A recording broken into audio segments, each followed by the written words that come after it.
Oh, Bucks McGee, it's the night everyone's been waiting for. Oh, yes. Draft night. Yes. Where you So see many, teams go great and other teams just screw the booch. so much promise to look forward to this wonderful time of year. And you have, as you have done the last few years, a rather unique experience on the first round of draft night. So why don't you recap everyone on what you did during round one? All right. So it was like it's been my seventh one in 10 years. I usually go down to Tampa, down to the Ray J, and go to the Tampa Bay Bucks draft party. If you're near any teams and they do the parties, go to them. They're a blast. You know, you've got players there they usually have, so you can meet and greet. There's vendors there, but you get that whole experience of being on the field, watching the draft in real time. So I was down in Tampa, and what a night! Whew. Now, sometimes you get some pictures and autographs when you're there. Did you meet anyone famous from the team or Oh, people you haven't met well, yet, maybe? let's see. Well, it's 3 years in a row. My man Jamel Dean. At this point, I'm just gonna start inviting him over for dinner. Um, like literally Mr. every Jack. year, he's like there, man. Jamel, man, it's like an automatic. Jordan Whitehead was there, so I got to talk to him. That was really cool. He seems really happy to be back in Tampa. I told him I was like, thank God you're back. There were some O linemen there that were pretty cool, some young guys. So it's like I said, it's fun. It's relaxing. You get to go out on the field. They paint the field up. It's a blast. So like I said, if you can go anywhere and any team's doing this, definitely jump onto it because it's a blast. And I do at some point want to do the NFL one where I can sit out there with all those crazies from all over the place and to meet those real fans at some point. But no, it was a good time. Definitely a good time. I remember they all the Lions fans were going crazy, of course, because Detroit is the host city this year. Oh my lord, Eminem's out there. You would have thought he was going to perform for like 20 minutes. I'm like, oh, here we go, here we go. That's And right. still, Roger Goodell gets booed. He just can't pay for a decent night. To that point, I noticed they didn't boo him when he first came out because Eminem was walking alongside of him, and then as soon as they did all the announcements for the Lions players, and Roger started talking again, the boo birds rained down. I'm like, oh, they Um, waited, they waited. they were like, okay, we'll give you 5 minutes of okay. Now Yeah, you're back to normal, back to normal. Like the guy can't get a break. He really no, can't. I think he enjoys it. probably. Maybe he likes being public enemy number He one. likes You to be never the he know. likes to be the villain. That's just his thing now. He's the villain. So, the big story, of course, was Caleb Williams. Everyone kind of figured he was gonna be the number one pick. This was kind of etched in stone. This was just kind of the culmination to make it official, as it normally is. But Caleb's off fields, he's had some like ego problems. We'll say. So Mhm. if anything, maybe it kind of crept out. They're like, okay, maybe the Bears still go with him because he is a supreme talent, but maybe they don't like the antics, so they surprise people and go in a different way. Nevertheless, they didn't. So Caleb Williams, they certainly went. They went over at the top of the show all the failed Chicago quarterback draft picks over the years. They also didn't fail to mention Mitch Trubisky was drafted the same year Patrick Mahomes fell to 10th or 11th, where he was selected. Ouch. Ouch. So is Caleb Williams the guy? Will he turn this around? He has to be. He has to be the guy. It was like the worst kept secret. Like you knew Caleb was going to Chicago. Like let's be realistic. There's no way they were going to go any other direction. He's the guy, and he has to be the guy for this franchise. If he doesn't work out, then forget it. I don't know what the Bears can do. I really don't know. Uh, I feel bad for Justin Fields. I just don't think he ever got the right shot. He wasn't supported with enough talent, proper coaching. So that was a failed experiment. But Caleb's got weapons now. They've got to do this guy right. So we're gonna see. They should be able to put up a ton of points. Let's be honest, that with that team, they're built for points. It's just gonna be making sure that defense can hold some teams under 30.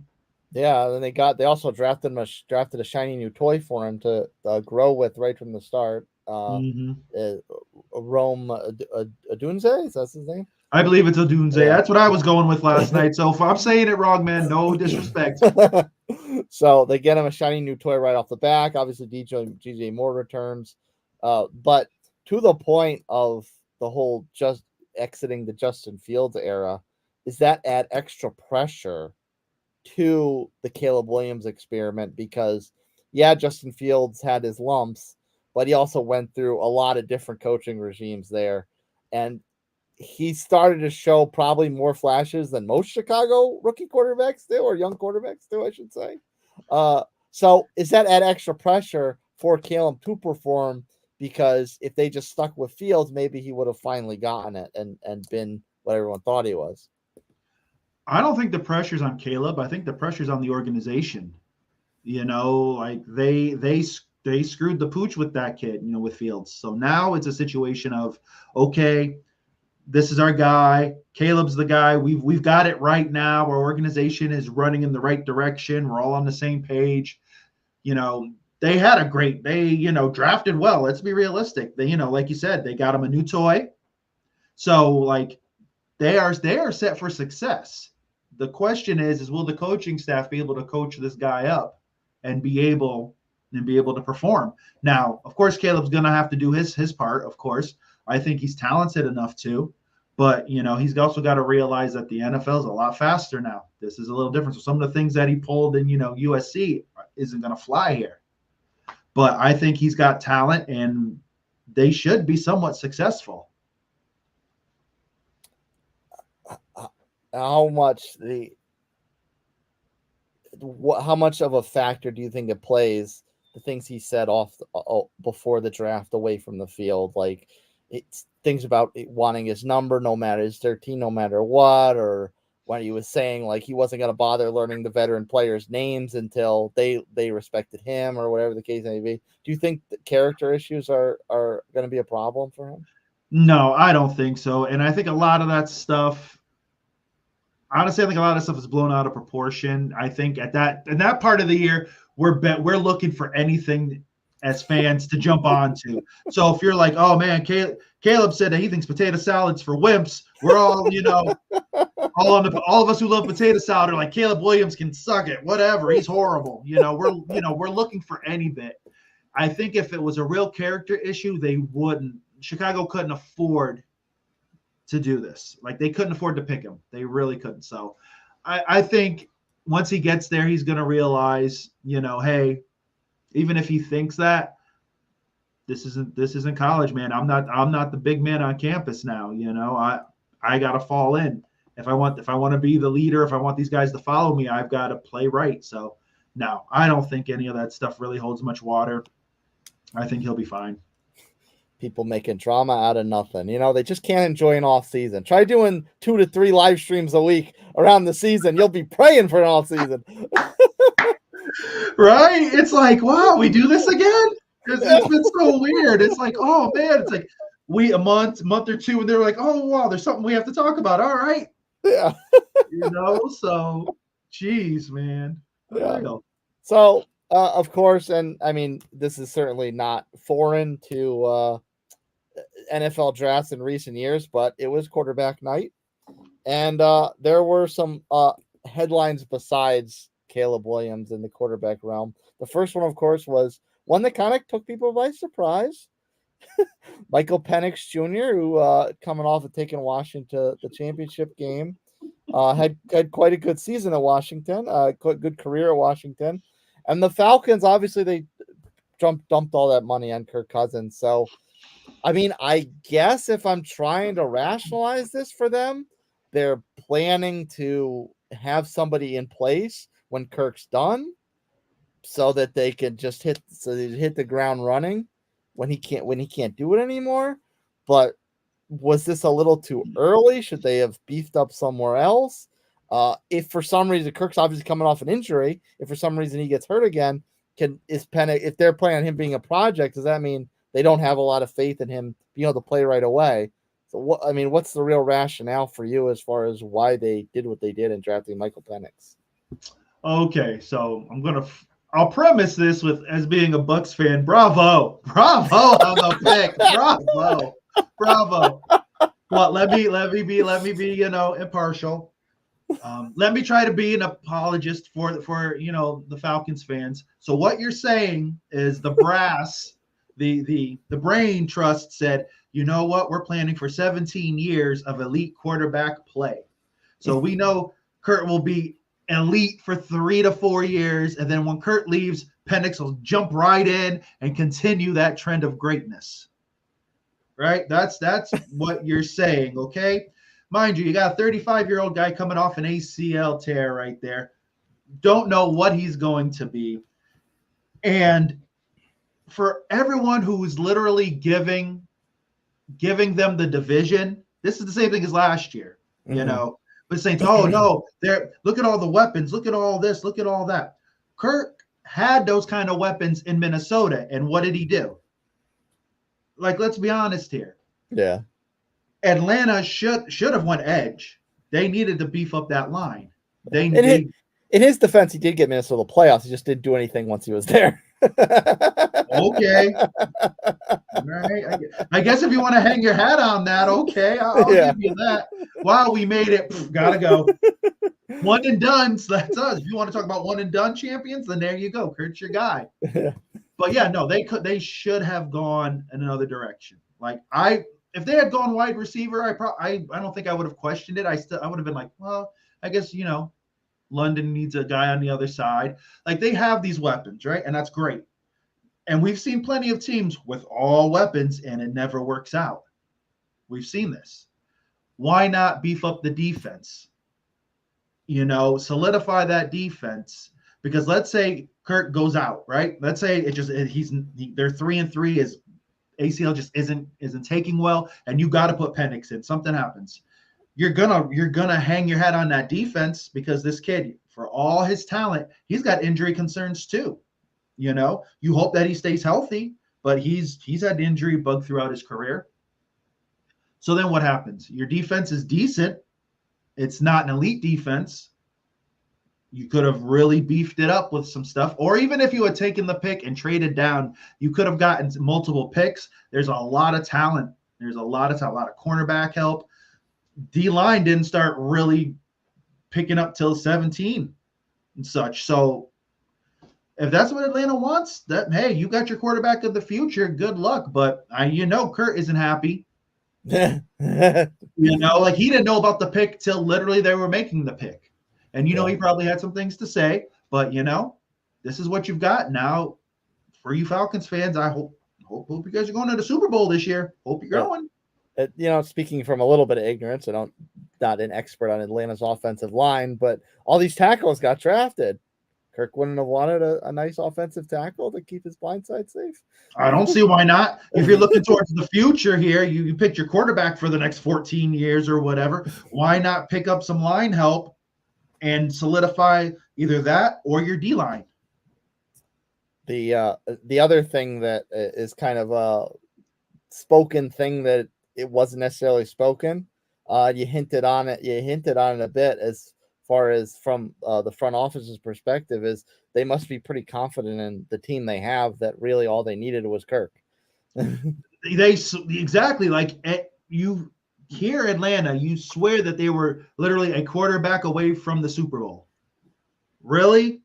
Like their quarterback play was bad. Like, I'll be honest, but I don't think they're a quarterback away. And if he was, do you really think it's Cousins? I don't think so. He's decent. I'm not saying he's bad, but he had talent like this in Minnesota, and they couldn't do anything. So why is it all of a sudden the 35-year-old now Kirk Cousins with the torn ACL who's gonna limp on back? He's gonna be the guy to lead you to the Super Bowl? Okay, good luck with that. Let me know how that works. Yeah. Another one that was a bit of a head scratcher was the Denver Broncos, and Bo Nix throughout his career in college has kind of been the guy that people kick around a little bit. I mean, school's kind of kicked him around a bit. He was at Auburn, kind of an not untraditional quarterback. Didn't really know quite what to do with him. I mean, I saw plenty of games that he played being an Auburn fan, and is he a runner? Is he a passer? I don't really know. And then he goes to Oregon and he puts up numbers, but that could just be a beneficiary of playing for the Ducks and this crazy offense that they typically have. So, I mean, is this kind of like what are the Broncos thinking, or do we be more glass half full and figure well if any coach can figure out how to use this guy, it's Sean Payton. All right. Bo Nix is kind of like that guy who hangs out with high school kids after he graduates.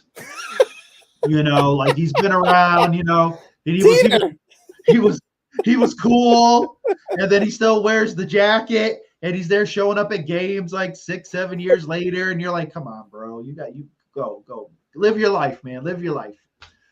He's Johnny Moxon's dad. Exactly. He's that whole group of dads. Those boys were 30 years out of high school, still reliving it, all proud about how the coach yelled at them and stuff. Like, come on. Varsity Blues, hell of a movie. Watch it if you can. Bo has talent, but I think they're hanging their hat on the fact that he's older. I'm going to be honest. I think it's because he's older and thinks he's going to be mature and can handle it. He's decent, but I don't know. I don't have faith in him. I don't think he should have went as high as he did. Not at all. And let's be honest, Sean Payton, we talk about him in this rarefied air. It's over. Drew Brees isn't around. Let's be honest. Drew Brees isn't around. It should be, what have you done for me lately? He should be getting taken to the woodshed as much as Tomlin does in Pittsburgh. But, everyone's like, oh, Sean Payton. Well, if he was that great, Russell Wilson would still be there. They would have made the playoffs. Well, yeah, and to that point, I mean, we obviously we had a lot of fun last year kicking Russ around, throwing dirt on him. However, the man still has won a Super Bowl, been to another one, really should have won that one. I know, I'm sorry. Won a Super Bowl, took a team to another one, been an All-Pro. Sean Payton couldn't figure out how to make it work with that quarterback, and we expect him to give him the benefit of the doubt with a rookie that people kind of scratch their heads about. Yeah, you're telling me Russell Wilson was really trying to run the show there that much that Sean Payton couldn't handle him and had to get him out, and Denver had to lose a ton of money in the process? Come on. But you're going to take Bo Nix, and he's going to be your guy? Okay, so now let's all take bets when we think either the MILF Hunter or our boy Ben DiNucci is going to start, because Bo Nix by week 6 is a wrap. First of all, Bo can't start. You cannot start Bo Nix. He's not a starter. So you're telling me it's either the MILF Hunter or Ben DiNucci? Hey, you know what? If this is all we need for an excuse to work Ben DiNucci into every show, I'm all for it. If you guys don't know Ben DiNucci, look him up, man. The guy's incredible. We love Ben DiNucci. But let's be real here. Sunday Scaries Ben watch. Sooner or later, we're going to have him on the show. We're going to have Ben DiNucci on the show for even 5 minutes. I'll take it. But really, is Denver really built to support Bo Nix talent-wise? You gave away half your team in the offseason. Let's be realistic. So what are you going to be? You're not going to work this wonder potion, and all of a sudden Denver's going to be 10-7, and people are scared to play him at the end of the year. No, they're not. It's going to be a joke. And then at the end of this year, people need to start saying, hey, is Sean Payton the guy? And then you know what they're going to do? Bring back Bill Belichick. That's what's going to happen. They're going to bring back Bill Belichick. Yeah, they certainly don't have any money to make miracles happen, because what's that dead cap hit on Russell Wilson's contract? $58 million. That's a good chunk of cheese. They just literally went out in the stadium and just lit money on fire and said, all right, let's start over again. Who does that? $58 million? That must be nice. Who would have thought Russell Wilson would be the Bobby Bonilla of the NFL? Just going to the mailbox every year, getting a check. Yeah. Must be, must be nice, man. To reel it, man. Shoot. Bobby Bonilla. Love it. As the world turns and the Belichick era has officially come to a close this offseason in New England, sure enough, they now draft another quarterback to hopefully reset their attempt to move past the Tom Brady era. Took them a few years to realize that probably wasn't the best idea, and now they try again. I wouldn't want to be a quarterback for like I wouldn't want to be like the 10th quarterback after Brady. Then like people will forget somewhat. Like I don't have to worry about it because right now, how bad is it? Like literally, Drake May doesn't have to worry about anything. He's gonna be better than freaking Mac Jones. He's gotta be. Set the bar very, very low. He's gotta be better. Like let's be real here. Like now there were rumors that the Vikings and the Pats had tried to reach out to the Chargers the day or so before the draft and inquire about Herbie. Now, Herbie had a cap hit of like $68 million, so I think the Chargers were first of all like, yeah, no, we don't want to be the new Denver. No, we're good. We already can't pay our bills. Exactly. They're like, and you want us to do what? So, I think New England was smart. New England needed I think you go young. I think Drake May's got some potential, but you really got to surround him with some veteran talent. Like I don't think he's another one who I think has potential, but I don't think right now you say, okay, you're my week one guy, and he's gonna deliver. Now I could be wrong, and he just lights it up, and we're like, wow, that was a mistake. And they pull off 8-9 wins, and we're like, all right, well, he's the real deal. That team, if you look at that roster, their defense is solid. Their defense is solid. Their defense is probably going to be a top 10 again this year. Let's be real. The defense plays well. It's that offense. Like, what is it? Is Stevenson going to be healthy? Is he going to be able to run the ball? Your wide receivers, Kendrick Bourne and Kendrick Bourne. Like, I don't know who else it's going to be. Tight end, Hunter Henry. Okay. He's decent. I'm not gonna lie. Took him a year to get going, but he finally showed up. He's not bad. He's decent. He was better than Jonnu Smith. During that money grab fiasco. So I think New England said, okay, this guy looks good and solid. I don't know if I would have went May. I might have stretched and went Penix with them because he's a little more athletic. Yeah. But this is what New England's going to do. It's a whole new brain trust. So it's going to be interesting because we don't know what Gerard Mayo's offense is going to be or what they're going to do. So Brissett's going to be the guy. He'll be the bridge, and we'll see what happens. But it's truly a new era in New England. So we'll find out. Now, is he because even if a trade with Herbert for Herbert hadn't worked out, Minnesota was very, very active. Now, they moved up one spot to take JJ, which we'll get into in a minute. And I don't necessarily know if that was very necessary, which we can dig in a little bit more. But so obviously they were active. Obviously they wanted a quarterback, and they even moved up again. I think when they took Dallas Turner, that was Jacksonville's pick as well. So they were very active in round one. And if they were willing to trade around, and even if they were in play for Herbert, if the Chargers were willing to do that, maybe they were willing to just move up and take New England's spot and take Drake May themselves. So is this kid really worth the hype, even with the Patriots, or if, let's say, Minnesota had moved up to take him?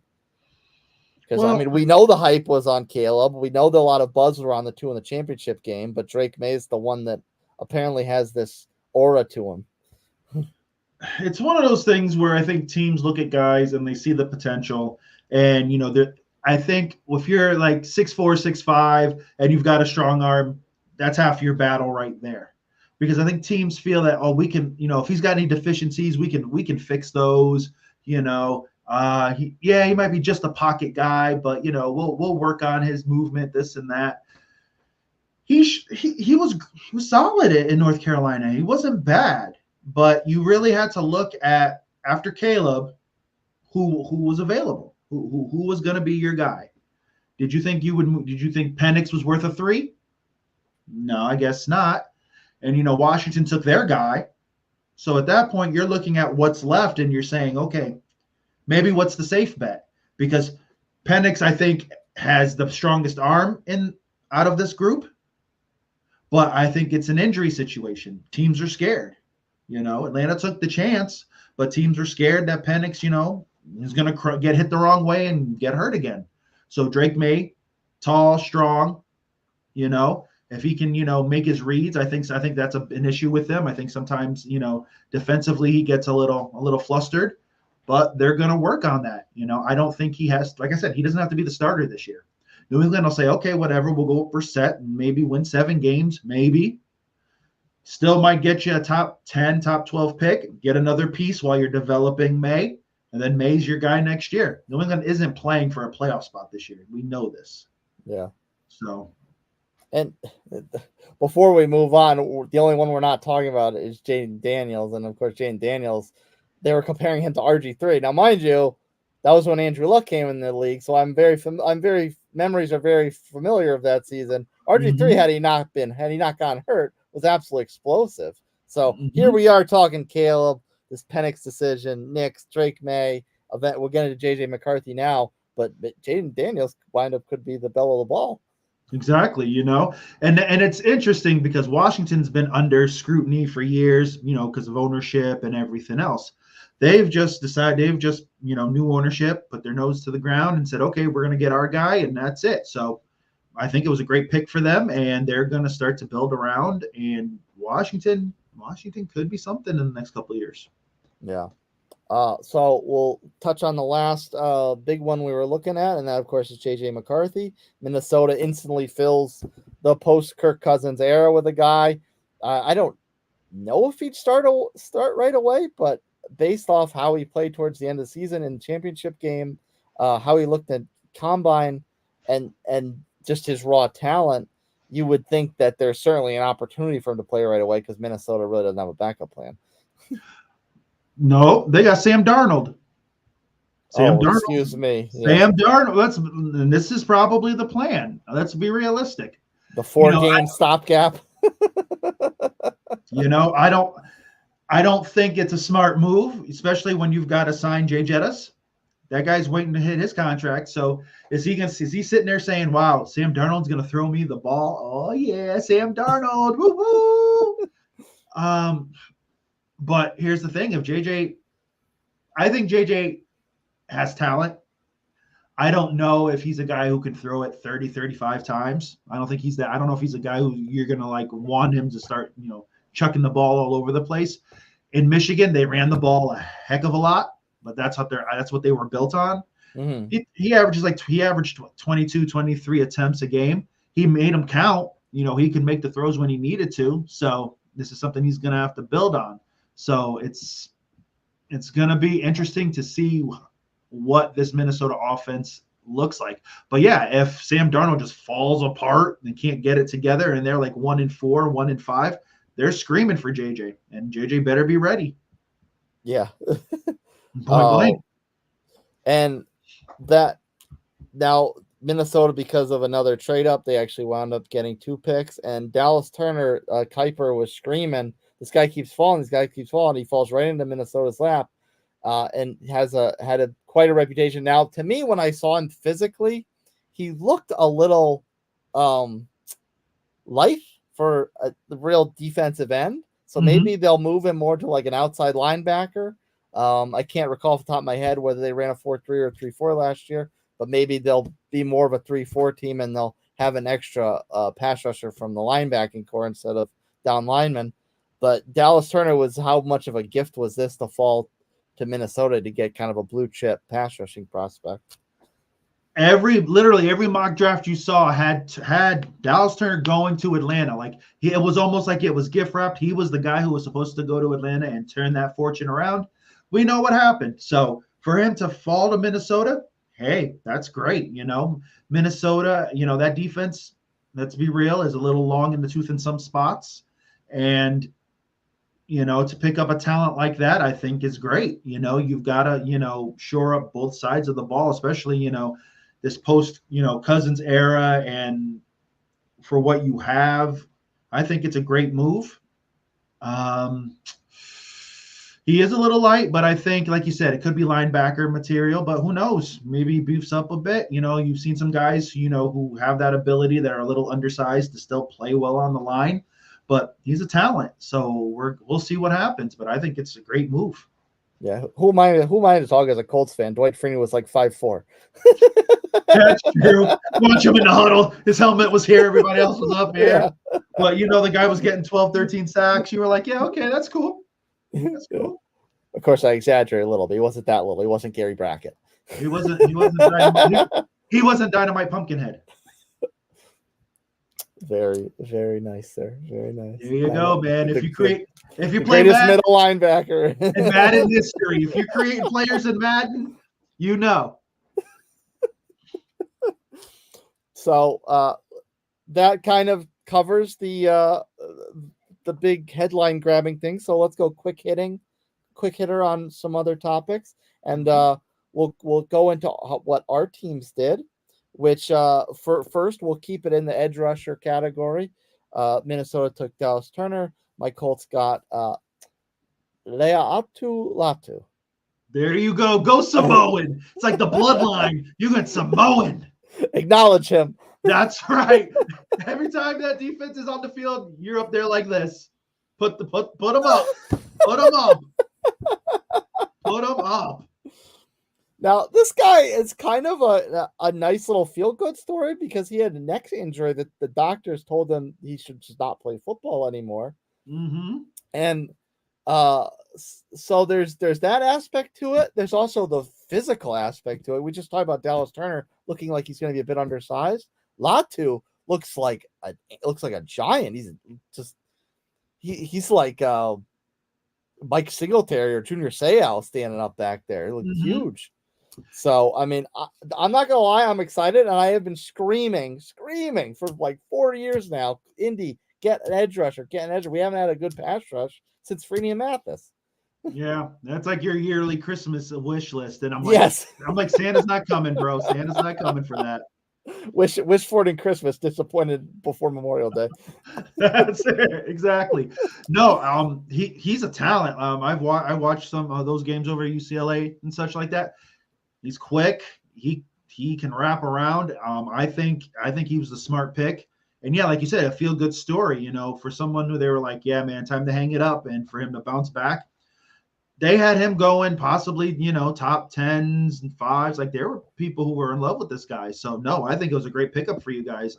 It's been a while since you guys really looked at the defensive side of the ball. So no, I think it's great.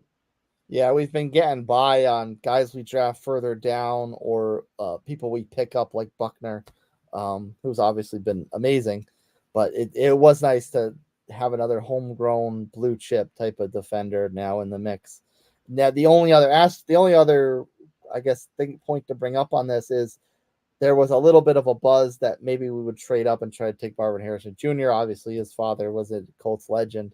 So how do you kind of gauge, like, obviously I'm still going to be happy because we got this amazing pass rushing prospect, but is there any bit of it that's like bittersweet feeling because Marvin Jr. is not going to be wearing Indy blue? I can see from the nostalgia aspect, it was like, all right, cool, dad played here, let's bring son. Son could be even better than dad. But what would you have to mortgage to bring him in for the future? Because let's be realistic. You would have had to have moved up you would have take the 4 spot. You would have had to take the 4 spot easy. Which is 11 spots. 11 spots to jump, yeah. So you may have ended up like the Rams and not seeing the first round pick for the next 8 years. Like, let's be real. Right. Like they were throwing a party in LA, man. That was their first pick in 8 years. They were excited. Yeah. But that's what you would have had to do. And for all that, who's to say that, after 4 years or whatever, Indy says, okay, and Indy's got the money and they bring him home. AR is, doing his thing. And so it's not like you can never say never, but this wasn't the right time, Yeah. 4 years. And the other side of it, who's to say AR1 stays healthy? Obviously, that's chief concern number one this coming season. And 2, if for some reason he does get hurt, who's to say Joe Flacco still has that juice that he kind of put in the bottle towards the end of last year? Another Flacco run, huh? Oh, man. Yeah. Oh boy. Hey, if Uncle Rico can do it, I guess Joe Cool can too. Uncle Rico, yep, he'll be starting for the Raiders. Okay, so we'll get into Tampa now. Sir, was offensive line a concern for you, or is this just okay? We're kind of good in multiple areas. Let's just beef up a strength. What was the strategy in taking Graham Barton as center? I was kind of on the fence because I felt the line had played better. Like I still had some doubts. I still felt like there was still some indecision on that line. And for Barton to fall and basically fall in our lap, he was basically like the 18th best pick. Everyone was saying like he was the best center pick. Like he wasn't supposed to get past 18. That's what everybody was saying. So for us to be able to pick this guy up and he can play center, he basically will replace Ryan Jensen. From what I've heard, he's a mix of Ryan Jensen, Ali Marpet, and Tristan Wirfs. I will take that, no problem. He's played basically every position on the line, but I think he's going to be entrenched in the center position. Hainsey will go back to left guard, his natural position, and I think that just shores things up. So no, I love the pick. It would be easy to say, oh, well, let's go wide receiver. Mike's, we've got Mike for 3 years, but, he's getting older or something like that. But for this pick, I think it's perfect for the team. Now, there's definitely a versatility in his game because he played tackle at Duke. Mm-hmm. And I swear I heard this term like 3 or 4 times throughout the course of round one. Mel Kiper said short arms. So that was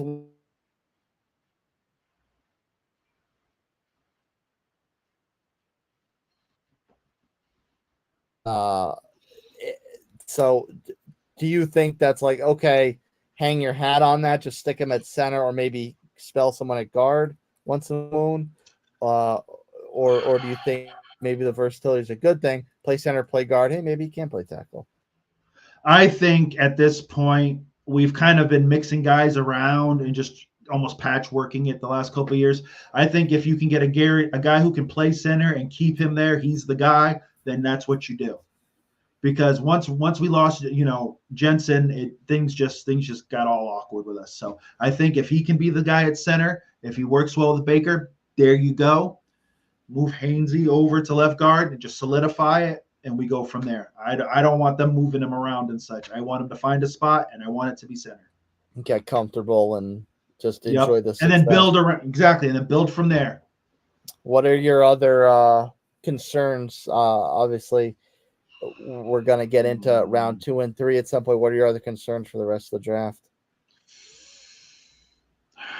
I'm not going to lie. There's some cornerbacks that I'm kind of interested in.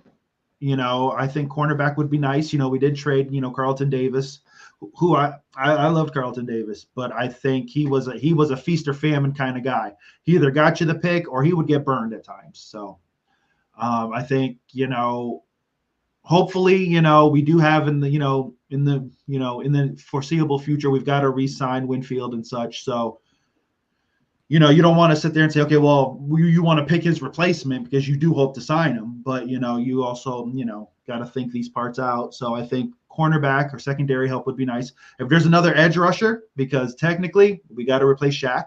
Yeah. So I think there's some talent there too. And there's a lot of wide receivers, let's be honest. If, Coleman from Florida State, there's a lot of talent out there. So there were rumblings about, maybe Chris Godwin getting traded and things of that nature.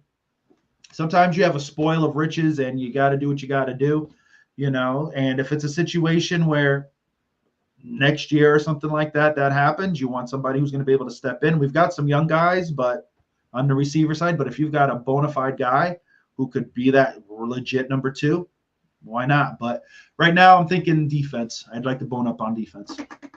You want a corner? Well, you know what? You and me both, brother. You and me both. Everyone wants a little corner in their life. We also need a receiver, though, which you do not need. You are plenty well set at receiver. No, man, you keep them coming. You never know. You keep them coming, man. You keep them coming. I will take what I can get. But no, Like I said, there's a lot of wide receivers. This is a deep receiver draft, so there's enough for everybody, I think. Yeah. Now, speaking of beefing up the offensive line, as far as position and need concerned, two teams did that.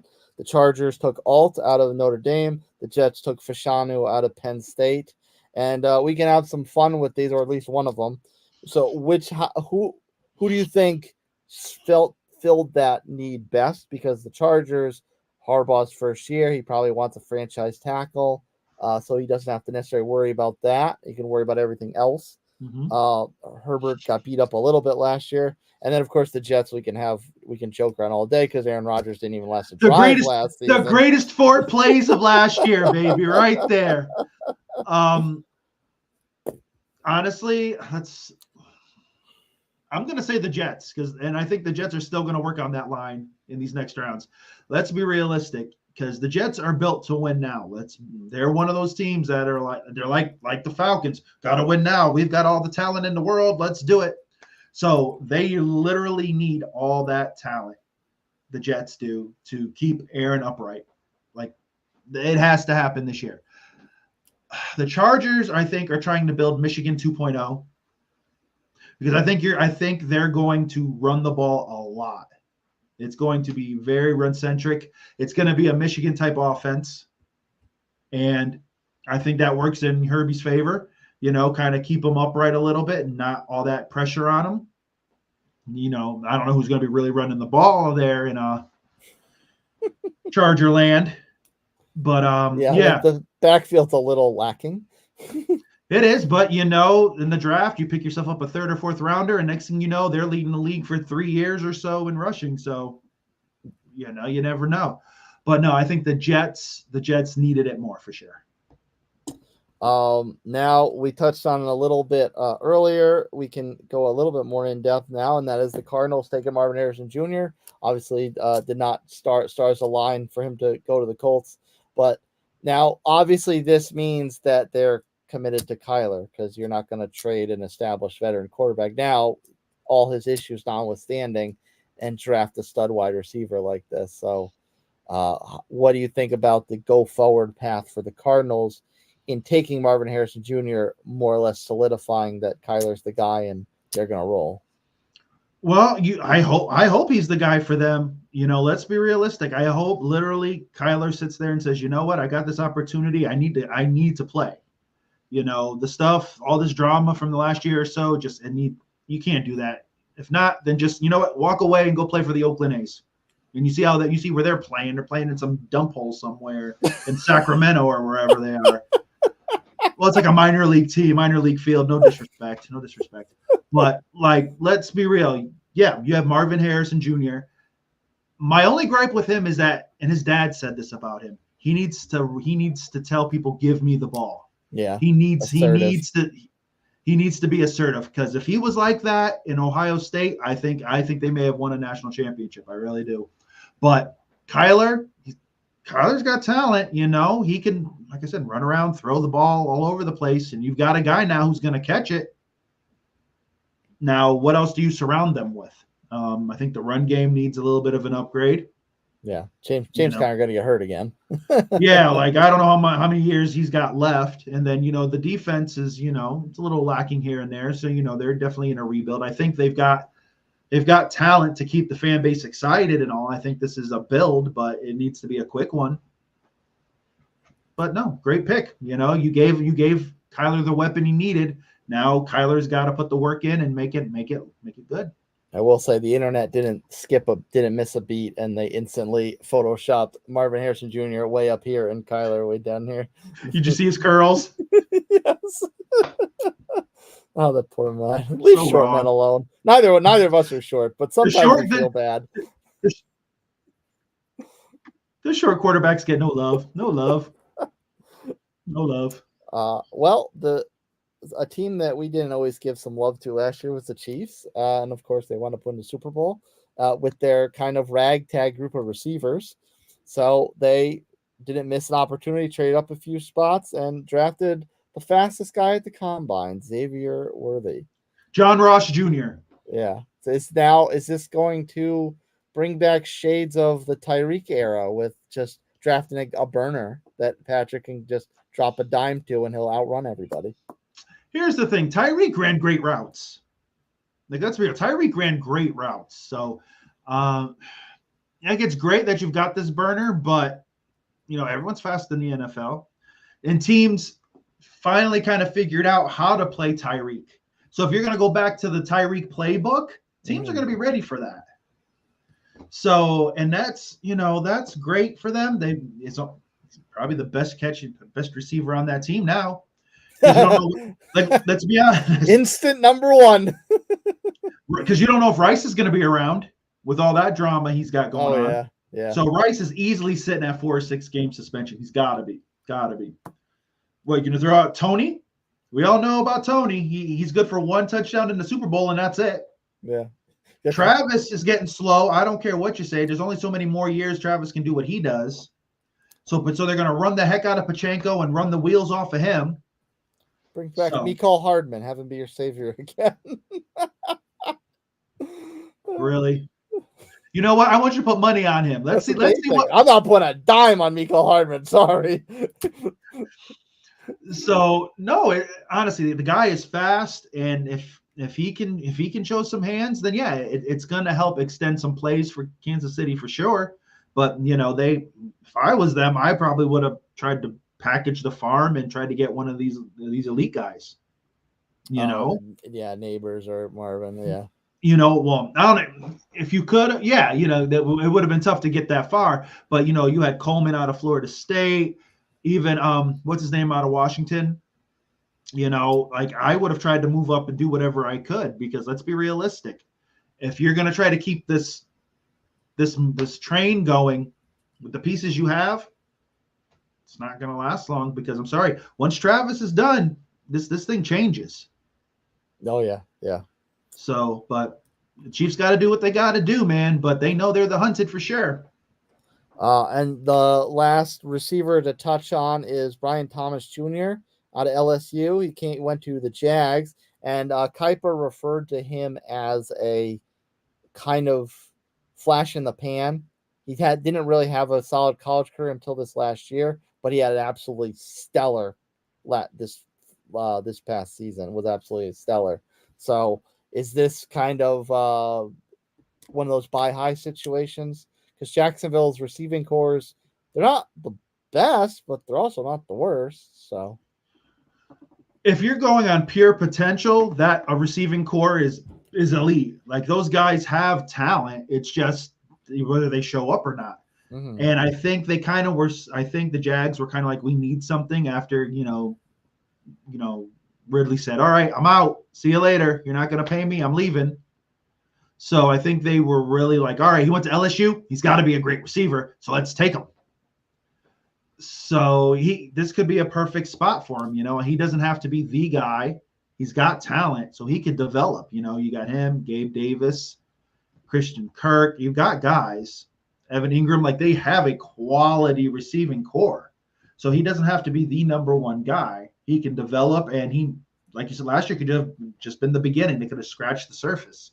He could be the guy who's the best receiver out of everybody that's been drafted this year. You never know. You always have that one guy who kind of has that potential. Something doesn't happen, and then he gets drafted, and it just all clicks. So you can't blame the Jags for trying to get something in for his wide receiver for losing Ridley. So hey, I think it's a solid pick. And then as far as another position of need, it's funny because we just said, hey, we both want cornerbacks. Well, 3 of them are off the board already. three pretty good ones. Kenyon Mitchell out of Toledo went to the Eagles.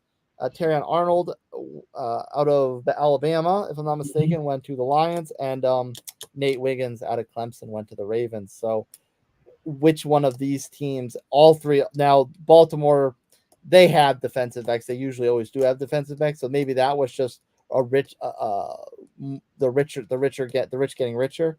But Detroit and Philly needed severe help in that secondary, and they got probably the 2 best corners on the board. I think Philly needed it more than anybody. Philly secondary just kind of fell apart at the end of the year, so Philly for sure needed it. Baltimore, Yeah, they always have corners, but those guys are getting a little older. Marlon Humphreys and those guys, they're getting older. They've been around for a bit. So I think an infuse of young talent, I think helps. So, and the Lions, yeah, I think it's just another piece in that defense because at this point, they're built to win now. I think it's over they're the young guys, and they've got a chance like they showed last year. Like this is it. If they want to take that next step, which is hitting the Super Bowl, they need to shore up some spots. So yeah, I think that pick was great, but I think the Eagles really needed help in the secondary. Yeah. The only thing I'll say about the Lions one with Arnold is we talked about this last season in the playoffs. That was the only weak link on this team was the secondary. Mm-hmm. So the only thing I'll add to that is the fact that this could be the missing link to put them over the top is getting someone back there that can lock down a receiver. No, definitely could. I think, Carlton Davis, I think helps them out a lot. So yeah, this could be the pick that really does it for them. You're just gonna see now that teams are ready for them. They're not gonna take anybody by surprise. They are a legit Super Bowl contender out of the NFC. So we'll see. They're definitely gonna need that pass rush to continue. And a couple to wrap up our recap from round one, kind of interesting moves. So the Giants, we kind of touched on it briefly. Everyone kind of wondered, are they going to take a quarterback? Are they going to move on from Danny Dimes? Well, they did not. They took Neighbors out of LSU, who that's whose numbers I was thinking of, actually, not Thomas's. Neighbors puts up absolutely ridiculous numbers at LSU, and everyone knows Jefferson. They know Chase. They know all these big name LSU receivers. Mm-hmm. Is this the next guy in that lineage? And to that point, can he live up to that lineage with Danny Dimes? Because obviously the Giants are not going to get rid of that. Can't get rid of that contract. They're going to have to eat that and try to build the team around him. He's got talent, but like you said, Danny Dimes is your quarterback, so I don't know what you're going to get. If I was the Giants, I would have traded down, got some multiple picks, and then just tried to build up elsewhere. There were quality receivers in this draft. Like you spent that pick on that one guy where you have holes everywhere. If I can get 2 or 3 other picks out of it and, shore up, my offense a bit more, get multiple pieces. Their defense is decent. They play with heart. They're one of those defenses that plays well because they play with heart. And it's like the sum of the parts. That's how they play. But if I can get some more pieces and kind of build this team for long term, then I'm going to do it. Okay, so now you've got the shiny toy, but who's throwing him the ball? If Danny Dimes is not 100%, then good luck with that. Drew Lock's going to be the guy. Is Drew Lock throwing for 4,400 yards? I don't think so. Excuse me, sir. Drew Legend. Pour some respect on that man's name. Yeah. All right. And then you got Darren Waller, who's probably is non-existent. Guy's been hurt, injury prone.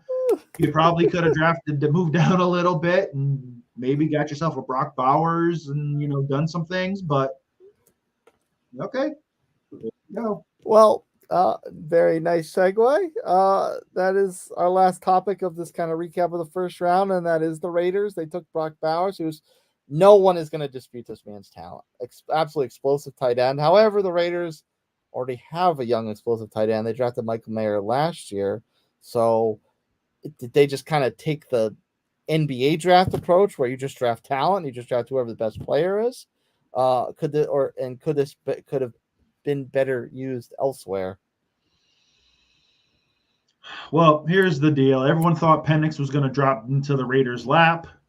Well, everyone was feeling that that would have been the landing spot for Penix, and everything would have been great in Raiderland. But unfortunately, didn't happen.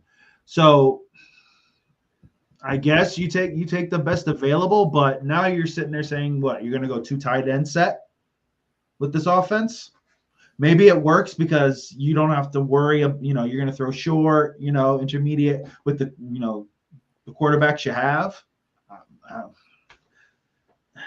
I don't know. It's a great pick because the guy, like you said, is talented beyond belief, but does it really help your team? Because let's be honest, the Raiders are looking at it as we need to beat the Chiefs because that was basically the rally cry last year. Is this guy going to put you over the top? I don't think so. I don't know. You guys are going to ground and pound. You don't have Josh Jacobs anymore, so your run game is going to be a lot different.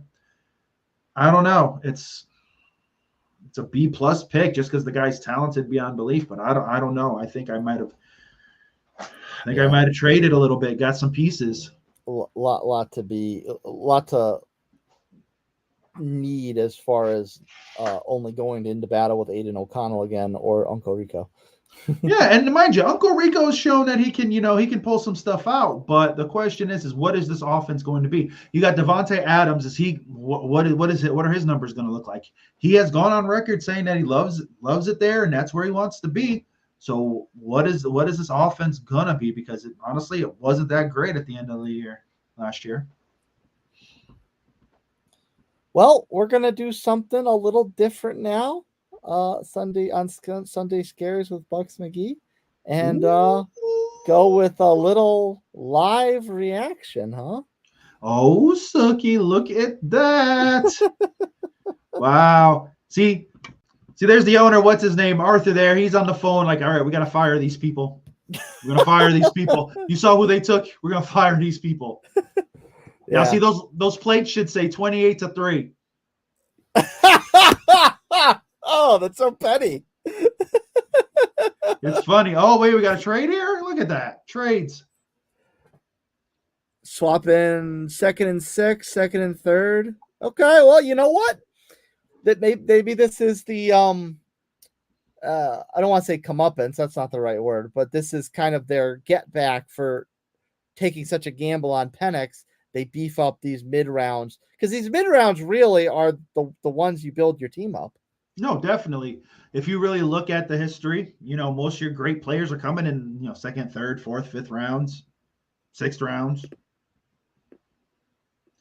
So it's interesting. The Falcons need to make up for this 8th pick. Like, this is the day they do it. Yeah. Well, if they're gonna announce here, we'll watch it. But if not, if we got a couple minutes, there's a couple picks I think we missed. But I think that we're gonna get an announcement right now. Andre Rice, Bad Moon Rising. Oh man, it's been a long time. Where'd they dig you up from, buddy? Good Lord. Oh Lord. Oh boy. I just want to watch the dumpster fire that is the Atlanta Falcons. It's like a guilty pleasure reality show now for me. The guilty pleasure, yes. One that you have to play twice a year. That's it. Rook or Horo? These people have no idea who he is. They have no idea. All right. They might know his school, and they might know his school, Clemson. Yep. That's not too far from Atlanta. No. And obviously getting a lot his given name, I am not attempting to say at all. Oh, my goodness. I'm just going to call him Double O. Double O. Double O or Rojo. Like I don't want to disrespect the guy's name. Double O. So going to the well in Nigeria for talent. Look at that. It's crazy how these guys from other countries literally play football for like 2 years, and next thing you know, they're just unbelievably talented. It's unreal. That's interesting that he didn't play football before junior year of high school. Very much late bloomer. All right, so he's a 3rd round All ACC. Okay. Imagine what you guys would have had in the 1st round. Just saying. just saying. But hey, like we said, it's the 2nd and 3rd rounds that are key. So yeah, I mean, I think the only defensive tackle. Obviously, there are a couple edge rushers. The only defensive tackle I think that was drafted was the Seahawks took him. Not Buckley. What was his name? Not Buckley, not Oakley, something like that. Out of Texas. Oh. Byron something. Murphy. That was Murphy. Murphy, yes. Yeah, Byron Murphy. Where did I get Oakley from? He's at Oakley. I'm going with the Oak. Going with the Oak, man.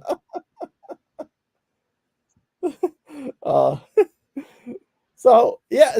Well, to your point, it's funny. I mean, no one's going to fault the team for beefing up the defense, but like you said, imagine what they could have had if they just took one of the top chip talents at from a defense perspective in the first round. You could have taken that number 8 pick and probably turned it into two or three legit guys, like legit talented guys that were going to fall. And that's fine. Like I said, Atlanta has this belief that they are strong and built and ready to win now. Okay, well, now you better prove it, because if you don't, if you miss the playoffs this year, you better just fire Raheem Morris. Just fire him. Sorry, we don't need to be giving John Deere airtime. Hey man, you might need a mower, man. Maybe they'll throw us a little something, little t-shirt, a little hat, that action. Hey, we'll take sponsors. We'll take sponsors, man. We take whatever we can get, man. We are humble individuals. We're not beggars. So since we took the live a little late, we'll go over the picks we missed. A name you brought up during our recap session, Keon Coleman, wide receiver out of Florida State. So obviously that's someone that had first round potential, and he falls into the Bills' laps with the first pick of the second round. The Bills had no choice. They needed a receiver. Let's be honest. After that fiasco, the way things have ended the last month or so, the Bills needed it. And the fact they had no draft pick yesterday. So it's one of those things where it's, you know what? We need talent. Now, a wide receiver, I don't think they have horrible wide receivers now in Buffalo. They got, Curtis Samuel. I think Coleman's going to be good. So they've got some pieces, and it might be a situation where this group is better than what they've had during their window. So I can't knock the pick, but they needed something, and now you're going to have to see how great Josh is. And as far as wide receivers are concerned, the Chargers also went wide receiver. They took Ladd McConkey out of Georgia. McConkey! I can't find his class. I don't know if he's an upperclassman. Maybe he's got some championship experience as well. Mr. McConkey. Oh man. So that could be something that, and I know Mike Williams left, right? So, or they released him. So obviously that was a position in need as well. They needed to replace what they had previously lost as far as offensive weapons are concerned. He's a speedy guy. He really is. He's a speedy guy.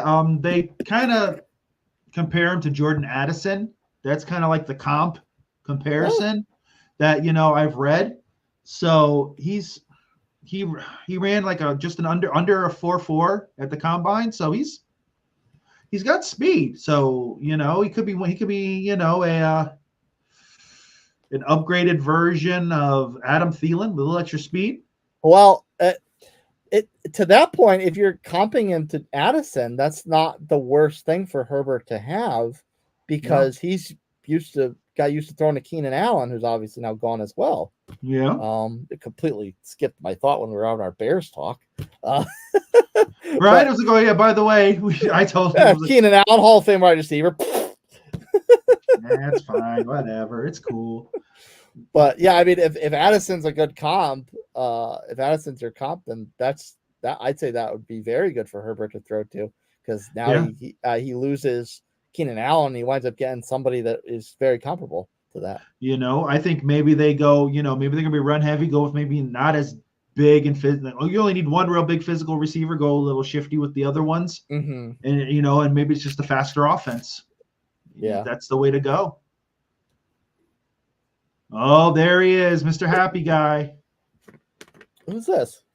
Let's see. That's Darryl Green, I believe. Oh, Darryl Green. Respect. Yep. Darryl Green. One of the older stewards of the league. Yeah, he was, man. Guy was good back in the day. At least older as far as our generation is concerned in watching football.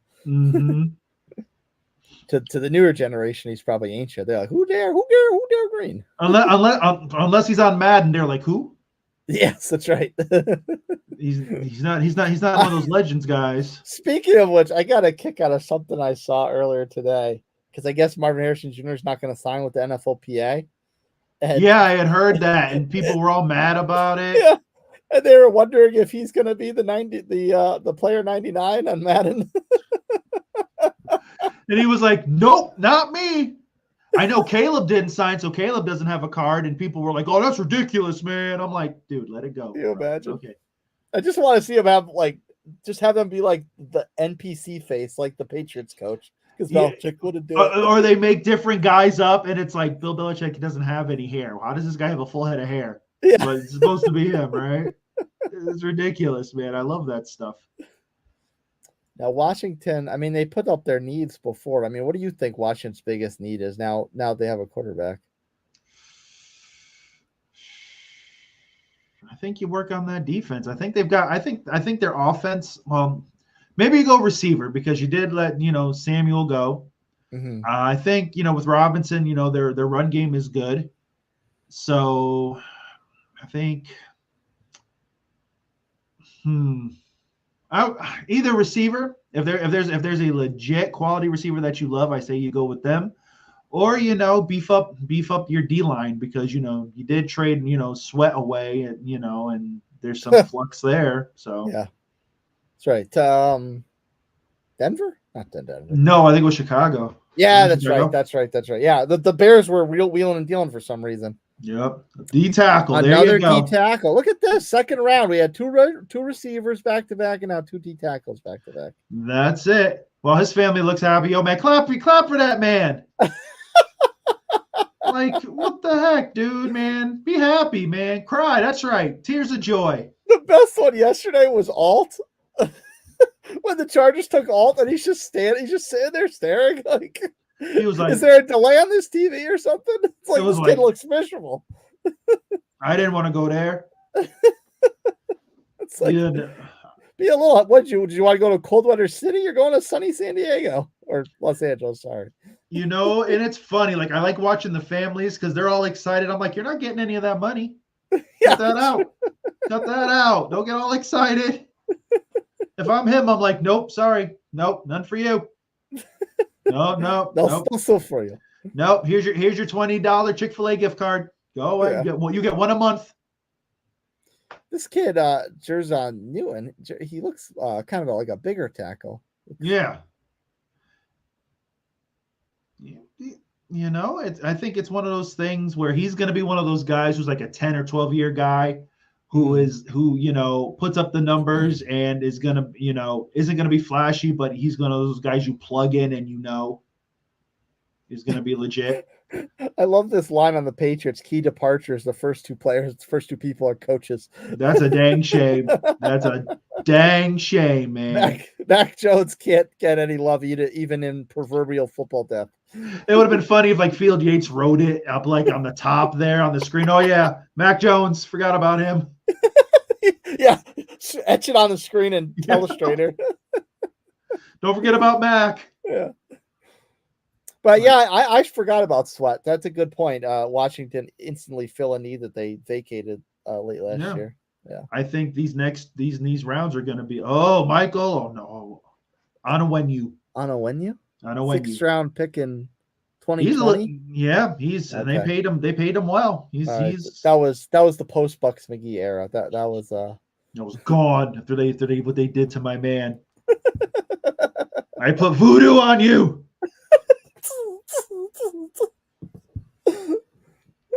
Yeah, why don't you buy a real one?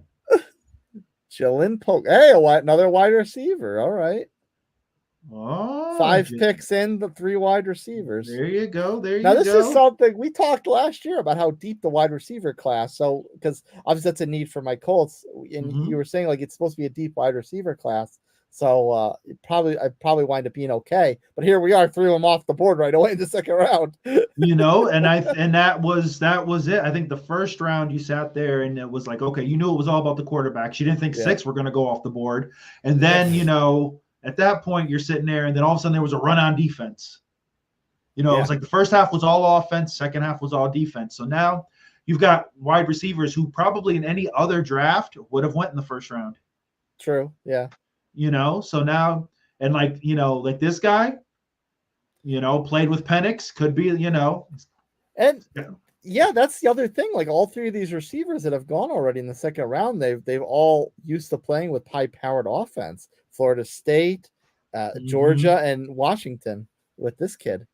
Yeah, pro style offenses. So you're gonna kind of, I think it's guys like this that acclimate quicker to the league because they're used to that fast paced pro style offense. Yeah, And, he and this, does. Go ahead. Sorry. oh no, and I think for New England, this is what you need to do. This could be, they need somebody who can, be that number one. Because right now it's like, and I don't, no disrespect to Kendrick Bourne, but like, are you legit?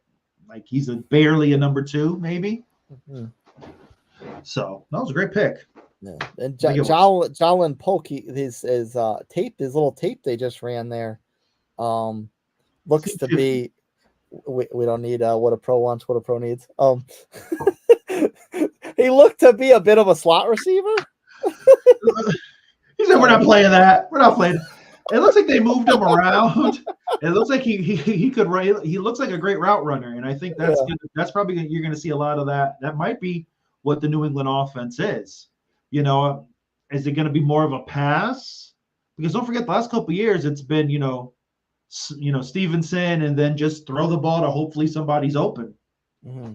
Like we don't know what this offense is going to be, and I think that's the interesting part. So we can sit there and watch who they draft and kind of say, okay, well maybe it's going to be this, maybe it's going to be that. Yeah, and to that point, like obviously slot receivers are something that's not foreign to New England Patriots faithful, because you think Welker, you think Edelman. So Troy Brown was more. I know he was the size of a slot guy, but he always played out wide. Right, but they would bring him and David Patton and kind of switch them off and such. Yeah. But yeah, like literally though, so when you played receiver in New England, you had to be able to play all positions. You had to be able to do it all, and that was key. Like the only guy I think who didn't have to really learn any other positions, any other X or anything like that, was freaking Randy Moss. They just said, run down the field, man. Do you. That's right. Everyone else had to learn 120,000 routes.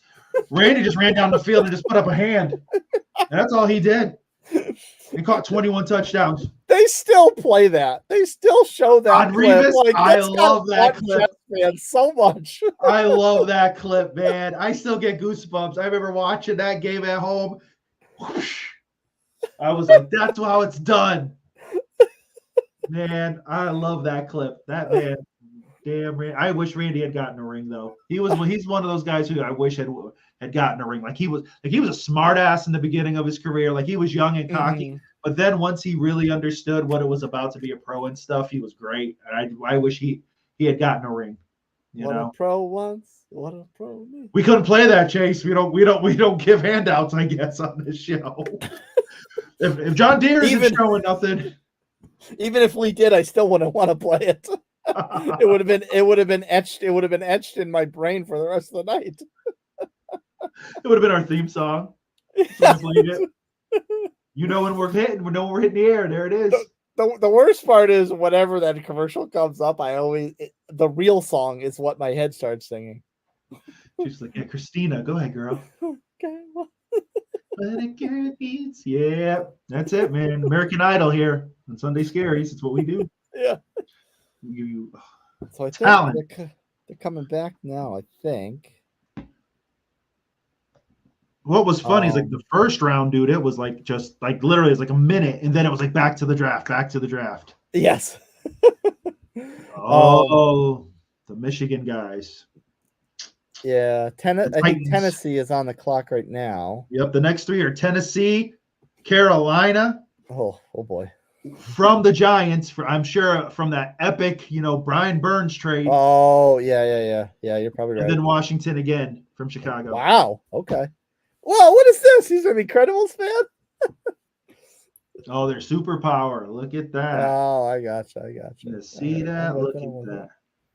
All right. You think this is a fair list for what Tennessee's wish lists would be? They should have kept going. Is there any position we can't right here? I guess you're fine on quarterback. They're like, that's you stick your hand in the bag and just pull out everything. Yes. So they haven't been the same ever since they got rid of AJ Brown. This team is just, it was almost like they were snake bitten. Once they traded AJ Brown, this team has just never been the same. So we're going to find out what they're going to be. I think they're going to probably go defense. I think defense is where they're going to go. I don't think they're going to go running back, but Is that Eddie George? that's what I thought it was. I can't tell. You might be a little older than Eddie. Is that you, Eddie? Please tell us. Tighten up. Yeah, y'all tighten up. Y'all need to open up the purse strings and spend some money. D tackle. Another one. Wow. D tackle. Sweat. Oh. Another Sweat. There you go, man. Everyone likes the Sweats. I wonder if he's related. Nation's best interior lineman. Unanimous first team All-America. Okay. He's talented. There you go. And another Texas product like 366. Good Lord, that's a big boy. 366, dude, that's nuts, man. It's funny that offensive linemen are heavier. They get closer to 400 pounds. Right? And it's like, okay, it's rare that there's some that just move well, and then there are other ones who are just like, okay, I have this little square and this is where I stay. These D linemen move like nothing, dude. It's unreal. Yeah. He is a big boy. Holy cow. Yep, he is no joke. They have a first round pick? Oh, they took offensive lineman. That's right. That's right. That's right. He's from Texas. That's right. Yeah. So all right. Okay. You know what? As much as I hate them, respect. You beef up the offensive line, you beef up the defensive line.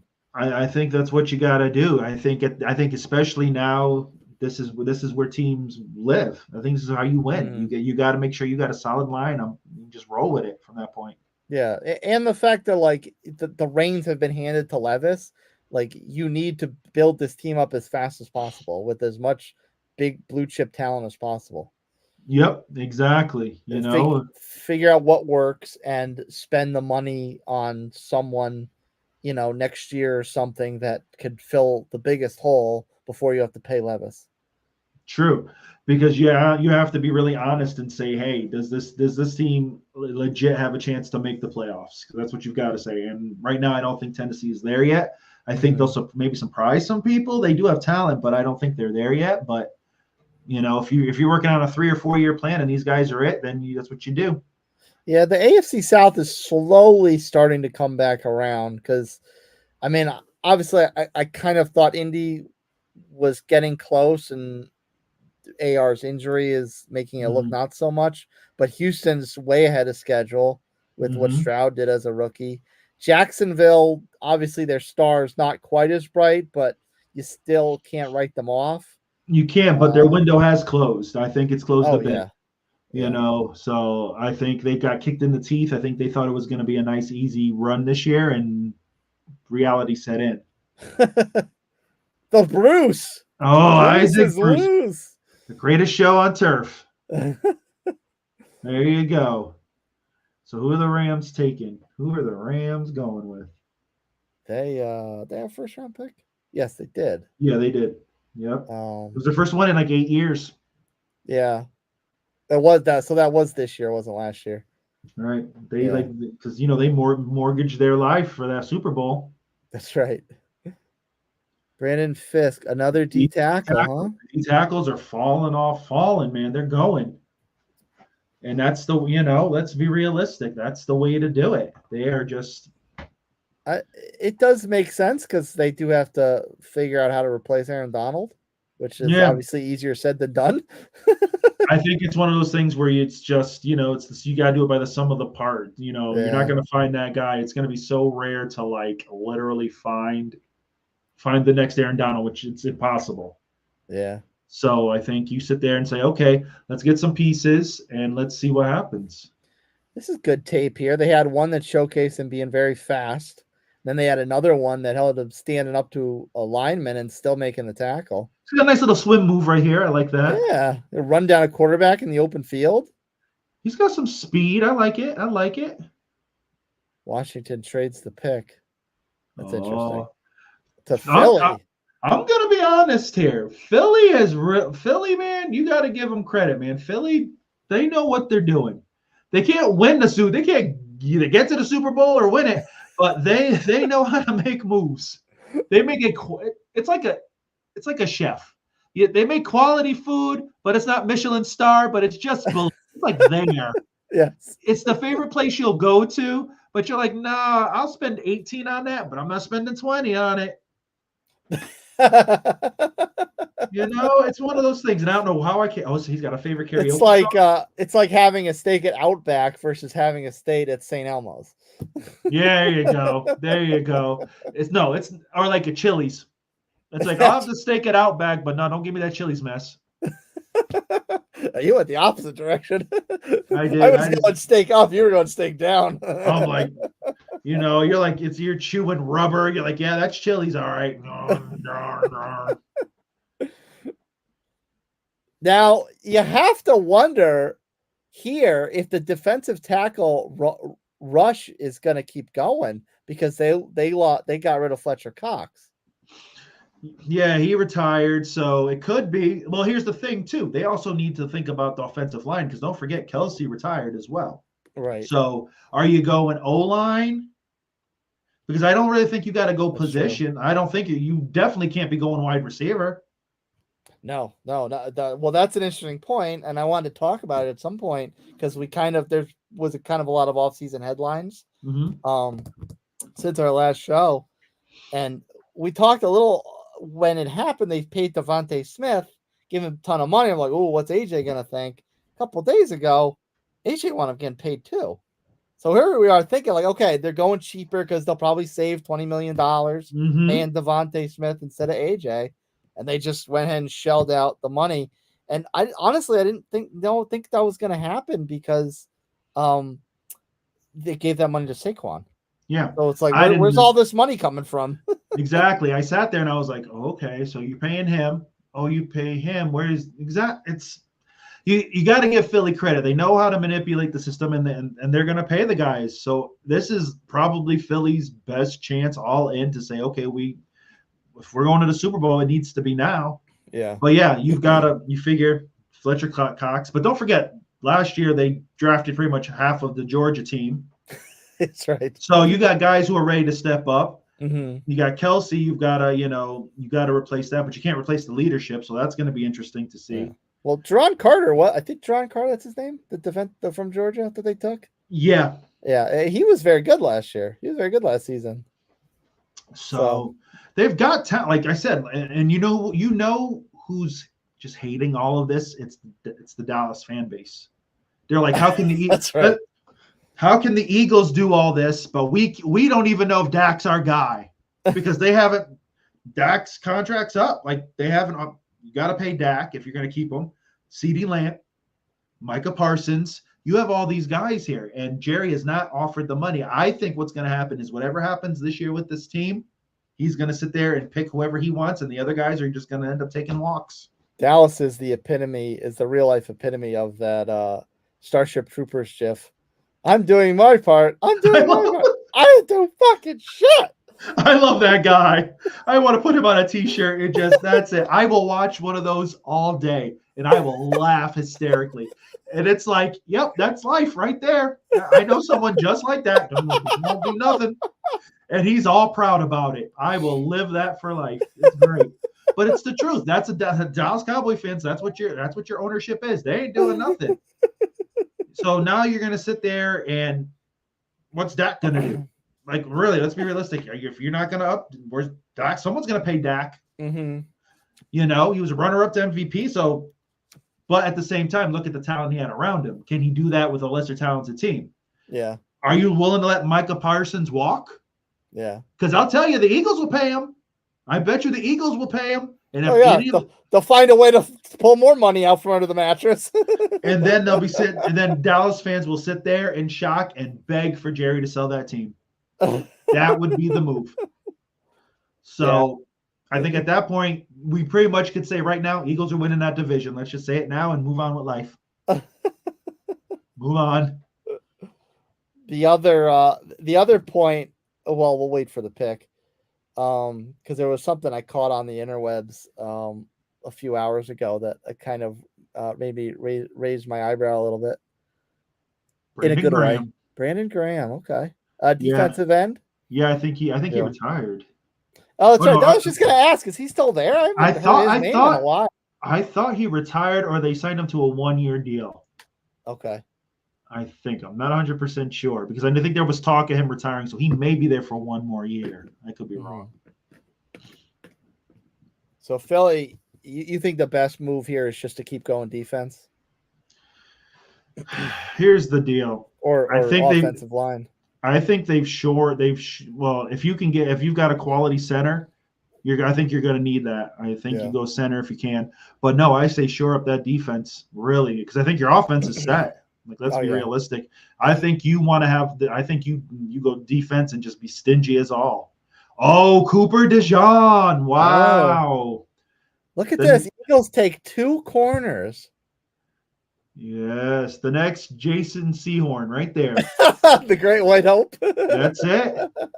That's it, man. That's what people were saying. Wow. Well, you know what? If there's anything Iowa does well, it's offensive line and defense. So. Yep. Like he's talented right there. To be fair, that ball was overthrown. Like they're showing us his high school stuff. I don't need to see that. Like show me his college stuff. So yeah. What are you showing us basketball highlights just to show he's an athlete? Yeah, he's not getting drafted by the Thunder or anything. Like we're good. Oh, and they're showing us what a overall athlete he was. He was a return specialist. Okay, so now you're telling me that what is he going to be your fourth corner? Are you not? And he's going to be your return specialist? Is that what you're doing here? Or is he going to be a jack of all trades? Yeah. Yeah. It's 203, a little light. Yeah. Well, I'd almost say maybe a little bit heavy.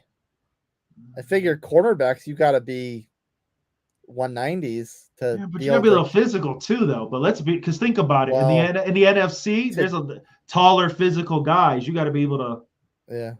Yeah, that's true. Because if you're going up against like a Mike Evans or if he was facing AJ, or if he got picked by somebody else, AJ Brown, like those guys are going to beat you down.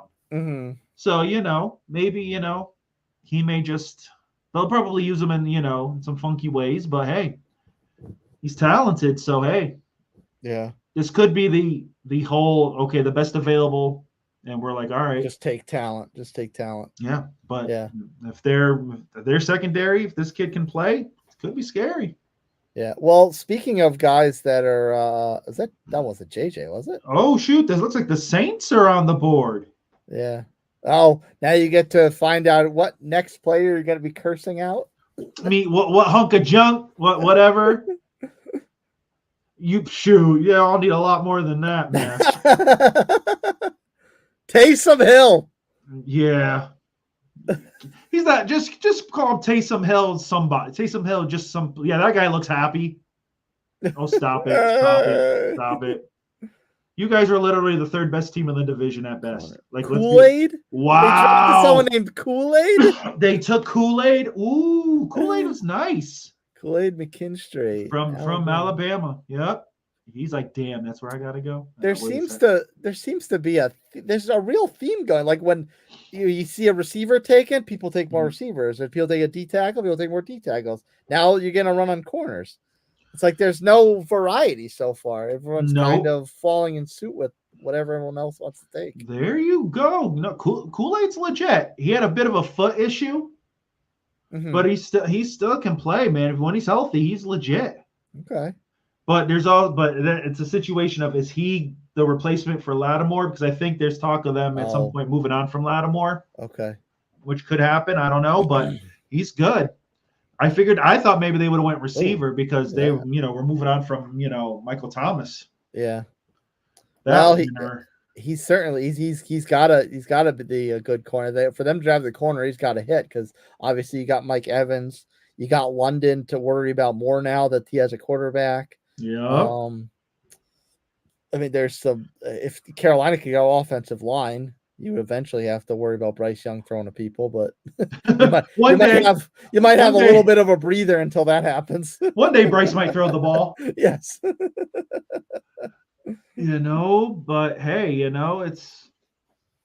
It's a quality defense, but yeah, this is going to be a situation where there's going to be the run on defense. Oh, and looks like Houston's going to be the next team up.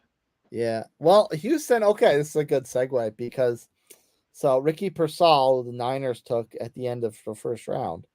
I caught. Oh, look at this.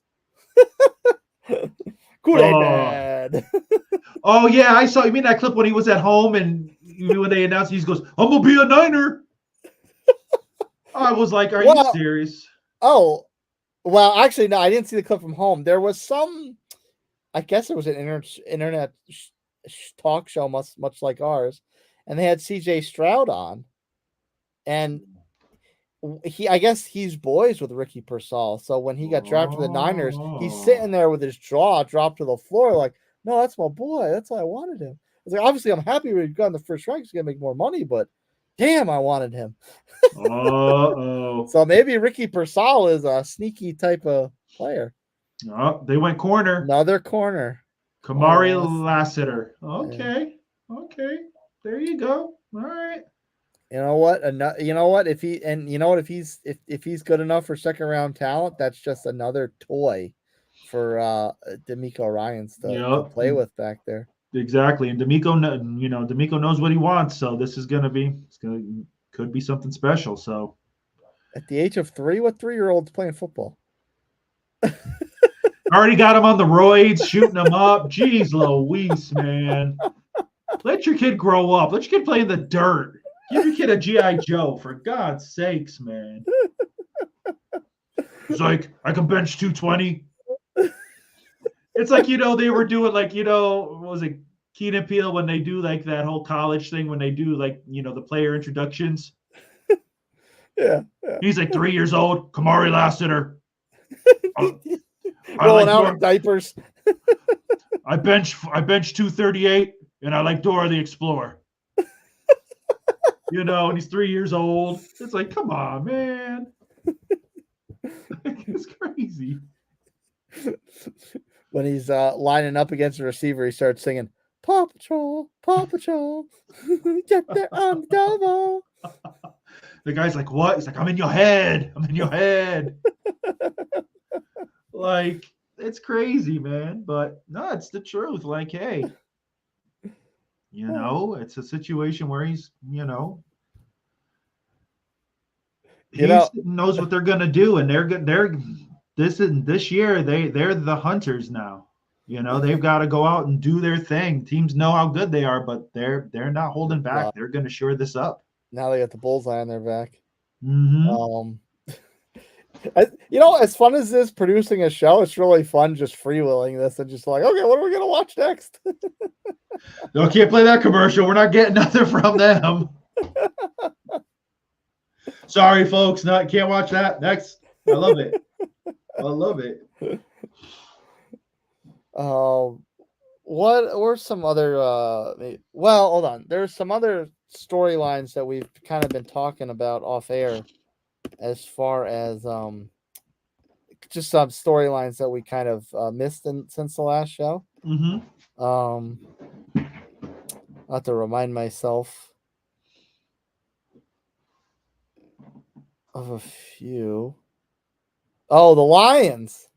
Another team that's pulling money out from under the mattress. Oh, yeah, man. Penei Sewell getting paid. Amon-Ra St. Brown getting paid. No, but Goff not yet getting paid. Well, that was what I was surprised about because Goff already got paid when he was at the Rams, so he's still carrying that contract. And I can't remember if they restructured it or not since he went to Detroit. But then I'm kind of wondering, like, how much money do they have left now? Because they still are paying Goff his Rams deal, which was a big contract. And now they're paying Sewell, they're paying St. Brown. Like, I don't know, maybe there's like maybe they still have like another year before the extension kick in. Let me see. Let's check overthecap.com because that's where you go when you find out about the money. Okay, money. I don't care about Benjamin Moore paint. Don't give me that. All right, so I love these commercials. Okay, so the Lions, they've got 26. They're 26 million under. So they still got some money. Okay. Yeah, they got a little bit of money. The Patriots lead the way with 54.1 million. Oh, they cut half of it in already. Yeah, there's no tight ends yet. They got to wait for some tight ends to become free agents so they can spend that money. The next Jonnu Smith. Yeah, bunch of winners. Jonnu Smith. Ridiculous. Like, so it's one of those things where it's like, okay, so let me see if I can go in and see where they're looking long term. Let's see. And the other big money contract that got paid out since our last show was the other Josh Allen. The other Josh Allen. Yeah, 88 guaranteed, 150 over 5 years. That's a damn good contract, and I think that he's someone that they needed to lock up as a franchise player because he's incredible. As much as I hate it, I'll pay the respect where the respect is needed. Yeah. No, he is. He's an unbelievable talent, and you can't let him walk. Because at this point, I think their offense was in flux. They were still trying to figure things out, with the wide receiver and stuff. So you've got this guy who's been literally your defense. So pay him, keep him there long term. Yeah. The only other one I noticed going back over our conversations were Randy Gregory. Good old Randy Gregory coming into Tampa.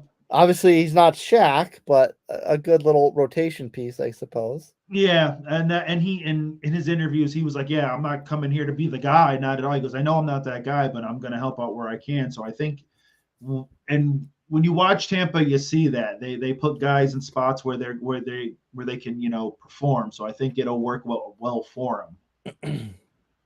It's a 1-year deal. You can't go wrong with it. Yeah. Oh, Cardinals. Is that Emmett? That's not Emmett, is it? That can't be. Well, he's pretty big for Emmett. Leonard Davis. Okay. Wow. Back in 2001. Wow. That's right. He played a long time for them. He did. He was automatic for them. Yeah. He's like, so now you like. They didn't have another pick since Marvin. I believe so. Wow, that is crazy. What's your gut? More offense or? Oh wait, never mind. Cornerback. Another. Wow, this is a real. Oh, I don't think any corners are going to be around for us. Seriously, I think they're all gone. I think they're all going to be gone. Like legit. Like as of right now. Let me see who they think. Let me see. Because the Raiders are on the clock now. Oh, I read that. Jumped that route good. Well, there are some corners. Well, not many. And their list of best players. That ball was underthrown, but good. You know who you guys need? TJ Tampa. What a name! Plays for Iowa State. TJ Tampa. Some guy told me last night at the draft party. He was like, "Yeah, we should sign TJ Tampa just because of his name." And I said, "Stop that." I said no. You should have said, "Man, maybe he's around at Mr. Irrelevant." I said, "You need to cut that out." I said, "Take that Brady jersey off and just go somewhere." Let's go somewhere. You're disrespecting the name by your presence. I'm like, dude. I said, I watched Mike Glennon play here. I said, don't give me no mess. Mike Glennon. I did. That was the first. Yeah, that was the first Bucs game. I took Sarah's first. My wife's first football game. Mike Glennon. They went like 2-14 that year. They beat the Falcons that year. I was like, yeah. Oh, we're going rapid fire with these picks. Here we go. Yep. Oh, Jim Plunkett. Wow. Good old Jim. I think he was on that Chicago Bears full screen last night. Was he drafted by the Bears? Oh, they went center. There's your center. There it is. I'm telling you, man, centers. I have grown to love the center position. It's very weird. It's like a guilty pleasure. Oh, you don't need to tell me. I watched Jeff Saturday for how many years? Yeah, automatic right there. Yeah. It's like the position, like you draft a good one, you don't have to worry about it for 15 years. No, you're like automatic. It's like boom. Yeah, they were saying this kid was supposed to be one of the, supposed to go a little higher, but hey, nation's best center. You can't go wrong with that. Yeah, and that's Olin Kreutz played for the Raiders for a while, didn't he? Yes, I believe so. So I mean, their Raider Nation is very well aware of having elite players at that position. At the center position, yeah. And let's say he's a starter. I mean, I know Juice White's gonna love running behind someone like that. Yeah, exactly. It's one of those things where, like you said, you put that guy in 10, 12 years, you're good. Yeah. Oh, the Packers, look at that. Boom, just moving. Boom, boom, boom, boom. So we're gonna be done. We're gonna be done before 10 o'clock. Yeah. Let's see. They got this pick from Denver through New Orleans. And then you guys are up next.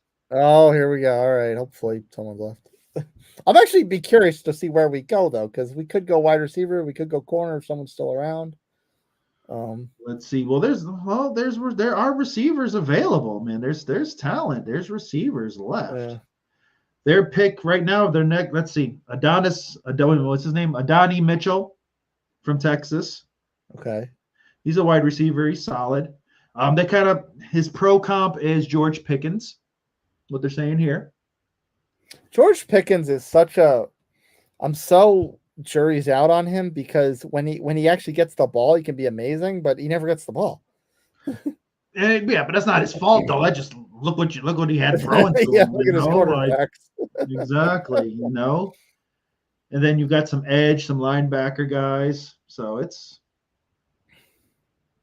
some of the Michigan guys are starting to creep up the board a bit. Brian Bulaga. Oh Lord. There's a Packers great. Oh yeah, there's that mariachi guy. Bree like. There you go. Cooper, linebacker, A&M. Another edge. Yep, that's it. That's it. Okay. The edges are falling. All right. Well, the Packers are definitely have a history of being linebacker. You have DJ Hawk, you have Clay Matthews, Nick Barnett. Oh, well, that was your pick, but I guess you guys had traded it to Carolina at some point. So it's Carolina's pick. Oh, great. You know what?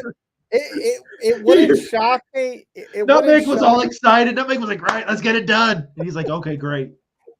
It wouldn't shock me if, with all the corners we've just seen drafted, if Ballard was just like, well, everyone I wanted this high up is gone. Let's get an extra pick. Yep, there it is. Indianapolis Colts trade pick. Look, to Carolina. It's like it was meant to be. Look at that. It's like passing the baton, dude. You'll get your season tickets. I'm sure they're $25 a pop there because Dave Canales is going to run that team into the ground. I here's hoping that they drop those prices because they jacked them up and you thought like, oh, well, they're jacking them up because they just gave Brian Burns this big contract and they traded Brian Burns. So it's like, all right, why are the season tickets still up? Why are they still up? They traded him for a bag of beans. Made no sense, that trade. The Rams are ready to give you a first-round pick and stuff like that. No, we'll take the Giants third or fifth or whatever. I have no words for that. Yeah. Oh, then the Giants are up after that. Oh, don't worry. They'll trade that mess. The Giants don't maybe to the Colts. Colts are back. We're back, baby. No, that's it. Yeah, Panthers are ready with this one. Yep. Cornerback. Oh, let's see. They better take an offensive lineman. They trade into the first round to get a receiver. Muhammad? Is that Muhammad Muhammad there? Oh, could be. Moose. I think it might be him. He's like, yeah, we were great when I was there. He's like, look at this mess. I remember that Super Bowl. We should have won. Yep. He was a 2-time Pro Bowler. Wow. I think he was all pro one of those years. There was one year where he had like 1,400 yards. Yeah, he was legit. Yeah. And he was a big receiver. Like he was a big target. They're going defense. Watch. But they better go offensive line. Yeah, well, no. Watch. Let's see. Read the card, buddy. Read the card. Let's get it done. 5 Panther fans that are there. Yay, woo, us. The 5 Panther fans. Yeah, she's like, I thought we were going to be good. Now my husband made me come here. I like it. I like how she's wearing the keep pounding hat. Running back, Running back. Jonathan Brooks. Wow, they Well, went running back. that was completely out of nowhere. I wasn't expecting. Look at Texas. Texas is in all these picks already. Texas had a hell of a team. They had a lot of talent. All right, that's the type of back that Carolina does need. When you think of the backs that have been very good in Carolina, it's that type of body, that kind of like downhill, like a Jonathan run Stewart. You over. Yeah, Jonathan Stewart. Who's the older guy? Stephen Davis. Is that his name? Was it Steve? I thought Stephen Davis played on the line. No, that's Thomas Davis. I think you're right. I was thinking of Thomas Davis. Yeah, like these like big physical backs. That's very good, but he needs somebody to run behind. Yep. So then now the question is now the backs that they have, what's going to happen? And this is the first running back taken in this draft. That's true. We haven't talked about that yet. There's running back has been very devalued in the draft. Dude, man, honestly, no one cares now. Running backs are like, all right, everyone thinks they're a dime a dozen. Like you really, unless you really like somebody, they're thinking third, fourth round. Yeah. So now, who did Carolina have this year? They picked him up from Philly. Who was that running back? Sanders. Sanders. Yeah. Miles Sanders. So now is Miles Sanders, on the outside looking in, because this kid can play. This kid is solid. I mean, even if he was still the starter, they still need insurance because Miles Sanders is brittle as all get out. Yeah, I think he's more of a receiving back, and this guy's going to be he looks like he's going to be a banger kind of guy. Yeah. So I mean, you mentioned Jonathan Stewart. I mean, when they had Stewart and D'Angelo Williams. Both those guys would just hit you in the mouth. They would just hurt you after a while. You're not tackling those guys for 4 quarters. You're like, yeah, no, we're good. This kid Brooks, he's got Jonathan Stewart's body and D'Angelo Williams' hair. Can't go wrong with that. That just screams Carolina Panther. So the other topic we haven't talked about away from the draft is I think they may have just officially announced it in the last 48 hours or so, but we kind of heard rumblings about it, and that's the Brazil game, week 1. Yeah, Brazil. I think it's on Peacock. Yeah, and that one, they announced they made the matchup official. So Philly and the Packers. I'm not 100% sure which team lost the home game. I don't know. I'd have to look and see. Well, the schedule isn't out yet, so I don't think we know yet. So, probably next month because they usually do about mid-May or so is when we get the schedule. So, I'm assuming. I would guess it might be Green Bay. I would take a guess, but you get 50-50 shot of it. But either way, yeah. So it's going to be an interesting game. I think, the NFL is just, expanding. They want that international market. I'm not a fan of them trying to put a team over there at some point because everyone's rumbled about them putting the team over in like England or something like that. And of course, when they do that, the Jaguars are the team that everyone talks about. So the problem with putting a team in another country is travel is going to be insane. And players are already like it used to always when there was like one England game a year, that was always they always had the bye week after so they could reacclimate themselves. There were so many this past season that teams were playing immediately after. Now, like I know, travel is significantly more advanced than it once was. But still, like that's still a lot on your body to play a football game, have that travel, go right back to practice because you don't get a day off because you're flying. Get right back to practice and then play again. So if you were to like permanently put a game somewhere with England, Germany, Brazil, wherever, that's just all the more wear and tear on players' bodies. Exactly. And I think it's one of those things where the league really's got to watch it because we understand that, the NFL is America's game. Let's be realistic. NFL rules all. And is it getting greedy? Because the next, our guy's getting hurt. It's one of those things. So I think okay, that's great. You want to do this whole, all around the world kind of thing, but you also have got to sit there and say, hey, wait a minute, okay, let's make sure we have the players' interest in mind, which is always a topic of conversation. But yeah, putting the team overseas is not the way to go, I don't think. But like I said, oh, look at that. We talk about it, and there it is. Speak it to See existence. that? We're on it. We are on it. This is the show where if you want it to happen, we talk it, we make it happen. We make it happen. Do you think that?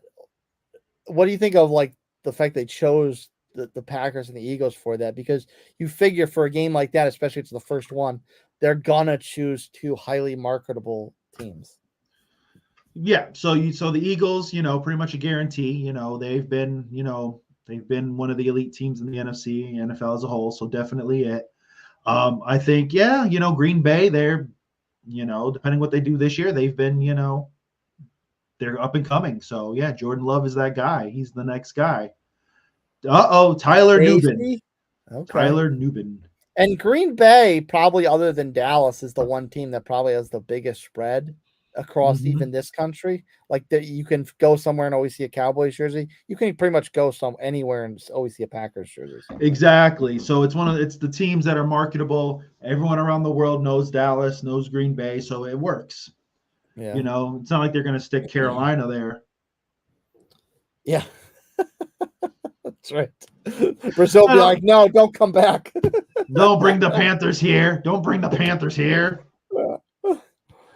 All right. What do you think here on the Giants? I mean, they already kind of had a good defensive backfield, so maybe they were just drafting on pure talent. I mean, well, don't forget Xavier McKinley's gone. They don't have Xavier McKinley anymore. So I guess this is a piece to replacing him because he was solid for them in the secondary. So I don't know, man. The Giants are just a mess. Like I said, after the way they drafted in the first round, I'm just not a fan. So I think it's going to be a hang a hat on the defense because you don't know what this offense is going to be. The run game, I don't think is going to be as strong. Yeah, that's another thing. I mean, we talk about running. We've only had one running back so far, and just recently in the draft, you'd figure like maybe it's just a shallow talent pool for running backs, but you figure there's got to be somewhere they can go besides Devin Singletary. Exactly. So if you're going to hang your hat on Singletary, I don't know. Like Singletary's played solid. Like I'm not, he hasn't been bad, right? But not a workhorse. Exactly. So I guess they think of him as a. Oh, look, James Stewart. Look at that. James Stewart. He was another one, man. Wow. The Giants just, I don't know, man. I don't get it. It's going to have to be once we see this team put together, but I think it's going to be they're going to hang their hat on defense. It's going to be what it is. Oh, man, I should dress like that. Another D tackle. Mason Smith, LSU. All right. LSU's getting some representation. Yeah, LSU's got talent. Like they always have talent. Of course, we always think of them as wide receiver in that way because the receivers just always come out. But they've got quality defense as well. All right. Well, and what's funny with Jacksonville? Like Jacksonville does have a history of having a very good defensive tackles. You go back to John Henderson. And I just had his name. Stroud, Darius Stroud. Yep. Or Marcus Stroud. Was Darius Stroud or Marcus Stroud, something like that. But yep, I know exactly. Yep. Yeah. So they have a history of having elite defensive tackles. So. No, and it's like I said, they're probably they need to shore up that defense for sure. I think their defense really kind of let them down at the end of the season. And when you consider, I mean, obviously Derrick Henry's gone now, but you've got a division with Jonathan Taylor. You've got Joe Mixon's now in that division on Houston, and obviously, like I said, Henry's gone. Spears maybe not necessarily a workhorse back, but he's probably gonna be the starter. So there's some running back talent in the AFC South that they do need to kind of probably beef up that defensive front. No, of course, and I think it's also a deal where it's one of those things where I think they've got to get a little better at going out getting after the quarterback. Mm-hmm. So solid pick. I can't knock it. It Yeah. looks good, and as long as they can beef up that front, then it's going to help them a lot, like you said, especially with the running backs in your division. Yeah, and even we'll say it again, even not necessarily if you don't know anything about the player, but it's never a bad idea to beef up the big ugly positions. Exactly. Well, offensive line, defensive line, doesn't matter which side of the ball. Exactly. Oh, the Bengals. They are having a messy year this year. You got guys asking for trades, wanting out. It's rough there, Cincy. President and CEO of the Urban League. You got freaking Hendrickson wanting out now. Higgins wanting out now. It's They just didn't they gave somebody a contract the other day, didn't they? Chris Jenkins to Michigan. Okay. He's good. That kid is good. And the second Chris Jenkins I think that's his son. I think that's his son. Is it really? I think it's his son. Yeah. Yep, oh wow. Is. I did not know Chris Jenkins there. Yep, there he is. I did not know he was old enough to have a kid this old enough to get drafted. There he is, man. Okay. This kid is good. He's got a little bit of a championship pedigree too. Yep. He knows how to play the position. Dad tell him. 299, just under the 3 mark. Okay. So he's probably a little nimble. Yep, probably a little light in the feet. He's gonna move a little. He just showed it. You saw that? He had twinkle toes. That's it. Okay. And this very well could be the beginning of the replacing of Trey Hendrickson. Let's be honest. Mm-hmm. You got these guys. If they don't want to be there, hey, if they're tradable, then go ahead, get what you got to get. Yeah. There's what kind of restrictions are on teams right now if they trade somebody post draft, post free agency? Do they have to take a cap hit? I think some of them. I know some of them take a lesser hit once the June 1st. I believe when June 1st hits, it's a lesser of a cap hit. Mm-hmm. So I think a lot of teams sometimes wait till June 1st to do the hit. So I think you'll probably see some releases come June 1st as well. Okay. But for camp. Yeah, exactly. But if you can trade for him and get some stuff for him, then you do it. Yeah. Bulk it up, get the war chest full. Yeah. But there's no penalty for working a trade. No, I don't believe so. No, I don't believe there's no penalty. That's interesting on the Herbert thing then. Oh, there we go. Cornerback. Another Wolverine. That's it, man. Then all of a sudden, the national champs are starting to show out. Jeez, everyone that plays the Chargers this year, it's going to be like a homecoming for Harbaugh. Exactly. He's going to be like, hey, guys, what's up? Yeah. This is starting to look like the Georgia last year. Of course, last year, everyone wound up going to the Eagles. Yeah, they exactly. Still all got drafted. Seriously. All right. And then I think let's see, the Steelers are on the clock, and then after that, you guys may pick. Unless you guys want to trade again with Carolina, because that's what you guys do. We feel bad for you guys. Nutmeg's down there. We might piss him off enough where he doesn't want to like us anymore. It's like, forget y'all. I'm done. Let's see, best available players. So they still got the wide receiver from Texas, cornerback from Missouri, Rakenstraw Jr. Okay. Straw. Some edge, Junior Colson from Michigan, linebacker. Oh, we're Michigan. Okay. There you go. You got some guys. I wouldn't hate it if we went linebacker, because I'm used to the linebacking cores like Cato June, Gary Brackett. Mm-hmm. I'm used to the Colts having a good linebacking core. I just really want a wide receiver because I think we really need one. No, it's true. I think at this point, you need a big physical guy is what you need. That's what AR needs. He needs that or even at like a tight end, a big physical tight end. Yeah. Like that is what's needed. Because everyone loves Michael Pittman, but as you know, I'm not Michael Pittman's biggest fan. No, I don't think you're gonna go out there and rock yourself a Pittman jersey at any point. No. So I plus, think plus he wears 11. We know neither of us are big fans of number 11 jerseys. What are you talking about? I still am. Drew Bledsoe for life. Oh, that's right. Drew Bledsoe. What man. Was it? Oh, was it 1? Was it 1 that you don't like? Yeah, I don't like 1. Like, who wants to wear number 1? Like, that is like the ugliest number. Like, it really, like, it's okay, cool at the draft because you're getting drafted, you're the first pick, that's great. But 1 is just an ugly number. Like 1 and 0. Like, who wants to wear that mess? 1 is the ugliest number. It really is. It's like 1. It has no character. It's like driving a Tesla. Teslas have no kind of character. You look at them; they're just ugly cars. Teslas are ugly cars. The Cybertruck. What was that one meme? It looks like the Pontiac Aztek with PlayStation 1 graphics. Exactly. It's just like big and clunky. Like it's all it is. Like you give a kid draw me a truck. Yeah. You have a 7-year-old. There you go. It's a big old box. It's ugly. That's what Teslas remind me of. Like at least Kias look cool. Like whatever. They got lines. They're sleek. It looks cool. Nope. Here's a Tesla. Okay. Well, that's why you said Kia, because they had the Cube, which was the most hideous thing. Yeah, but see, they got better. They understood and they moved up. Tesla just said, we're sticking with this, and this is how it's going.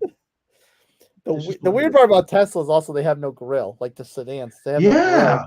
And like you look inside, it's just like a screen. It's like, okay, I glued my iPad to the dash, and there it is. See you later. With a video game steering wheel, like an arcade steering wheel. And they gotta charge that damn thing. God forbid, I don't get stuck out in the woods. Nah, man. No, I'm good. You can't drive an electric car in the South. These states are too big.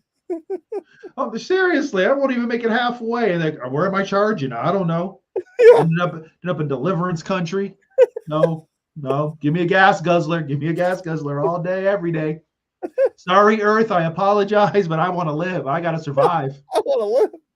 So I want to live. I want to live. Not today.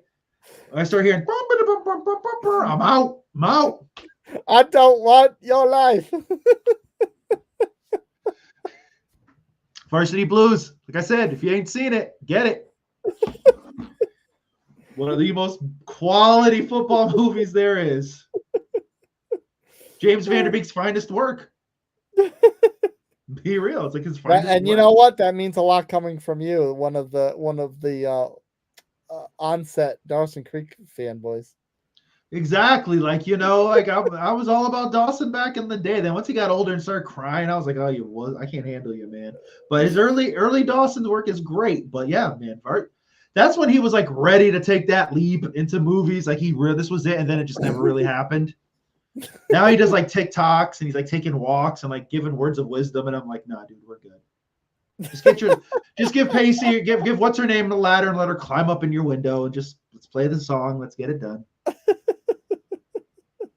Simple. I'm a simple guy. Unreal, man. Unreal. Dude, man. Oh, so it looks like the Steelers took a center. Frazier from West Virginia. Okay. Oh, they took it while we were while they were in commercial. Well, I guess that tends to happen in after the first round. Yeah. Picks do come out in the commercial break, but yep. That's you guys now from the Rams through Carolina. Get excited. That'll be a good pick to come back to. Pittsburgh's another one, center country. I mean, Marquise Pouncey. Who was their center in like the Faneca days? Wasn't it Villanueva? No, that was more recent. I thought he was more recent. Well, he might have been. It might have been. But, it's one of those things where, but back then they had like the big backs and, and the bruisers and stuff like that. Now you've got Najee Harris. He ain't bruising anybody. No, he's mad because Warren's going to take his job. That's right. Well, I mean, and he didn't exactly do anything to keep it. That's true, basically. But at this point, the Steelers just want to make sure whoever their quarterback is decent. Let's be real. Yeah. because it's either Les Ride or Mr. Fields. That's such just a bizarre situation. It was bad. It's just bad. And then the Like- worst part is they're not going to even pick up Fields' fifth year. It's like it's a wrap. It's gone. Then what was the point of getting him? I have no idea. I mean, you know what? Good for Justin Fields, because that means he's going to have his pick of the litter wherever he wants to go, whoever needs a quarterback. Yeah, but then it becomes, okay, who wants you and what are you going to get? Like a 1 year prove me deal? Oh, I'm sure.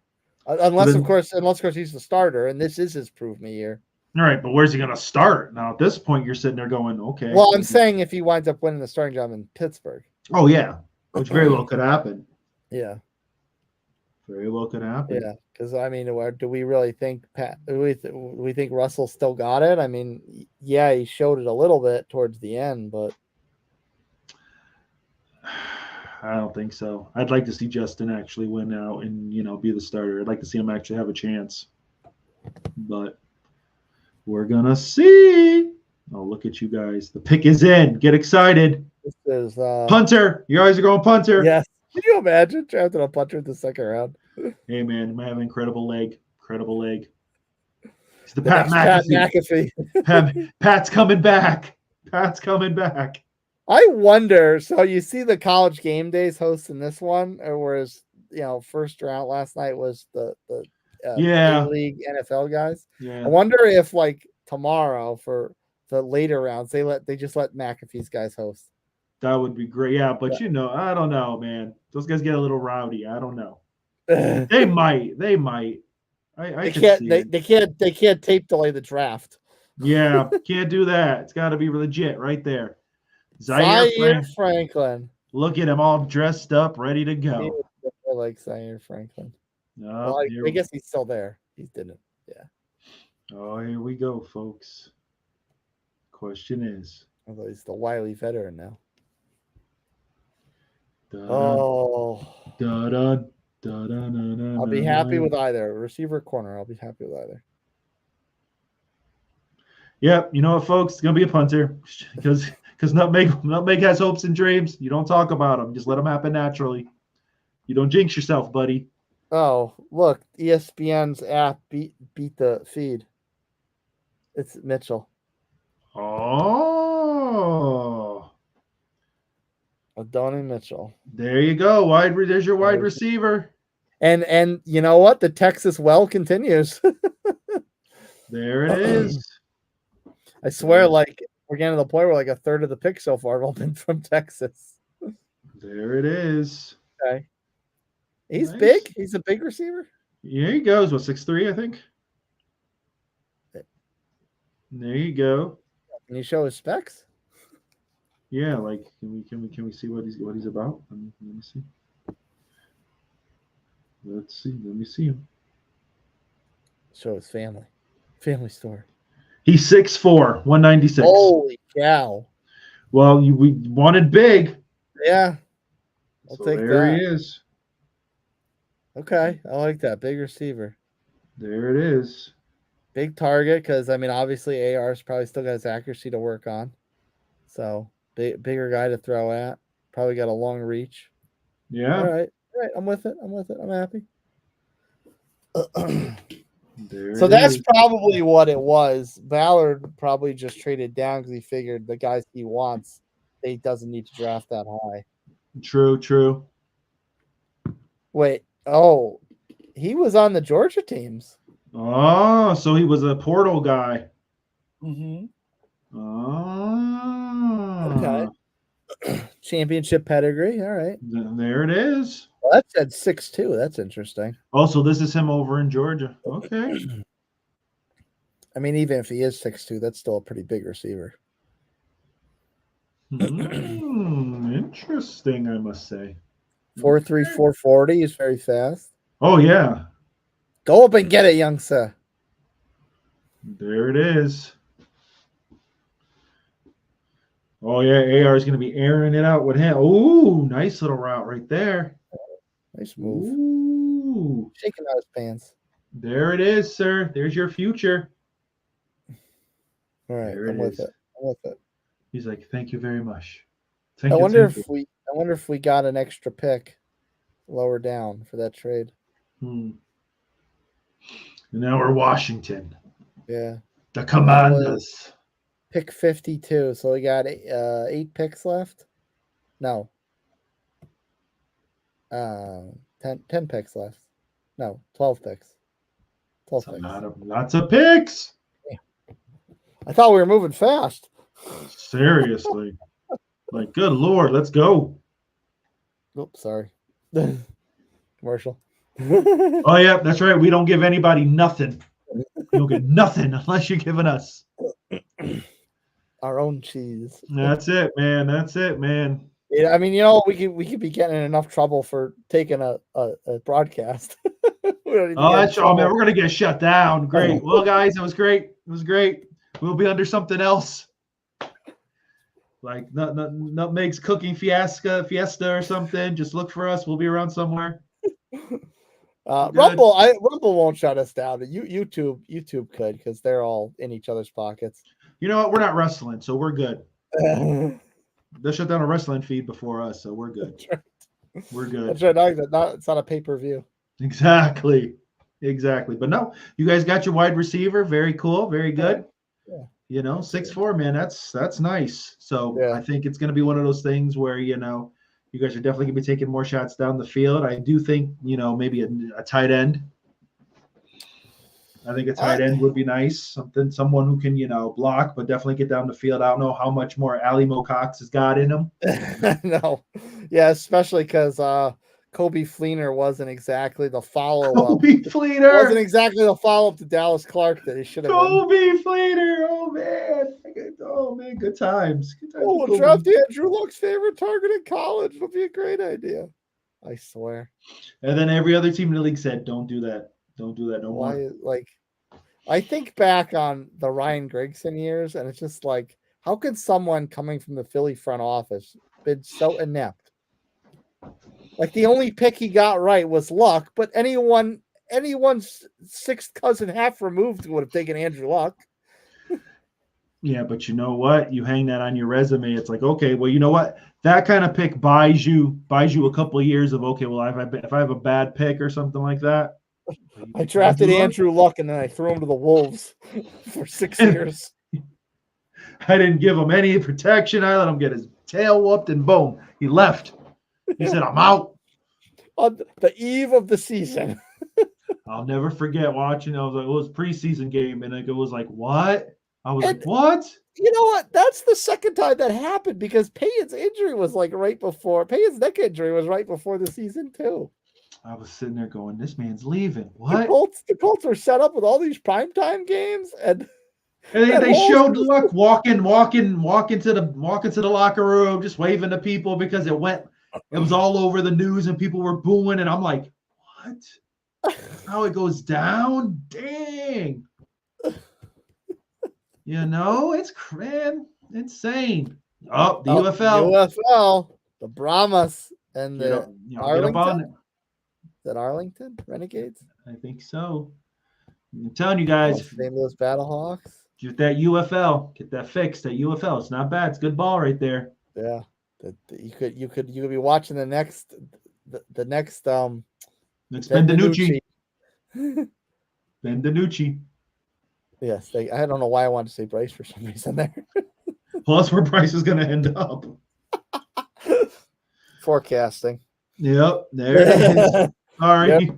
Dale Green's back. He's like, yep, look, they put me back on the stage. Here we go, folks. It's got to be defense. It's got to be defense. Yeah. Yeah, you'd think they'd load up. Ben Sino? Tight end. Oh, I apologize. Okay. Well, you know what? That's not the worst play, because they just drafted a young quarterback, the quarterback of the future. Young quarterbacks want tight ends / need tight ends. Yeah, that's it. They're the safety. They're the safety valve. So yeah. Hockey player. I don't necessarily know if tight end would be the best equivalent to hockey, like their best transition from hockey. Yeah. Unless you were a defenseman. Maybe he was a defenseman, but he certainly didn't look like he was skating like one. Could be. No. 6'3", 250. Okay. Oh, he's lined out. He lines up wide. Okay. All Jeez, they right. just left him alone.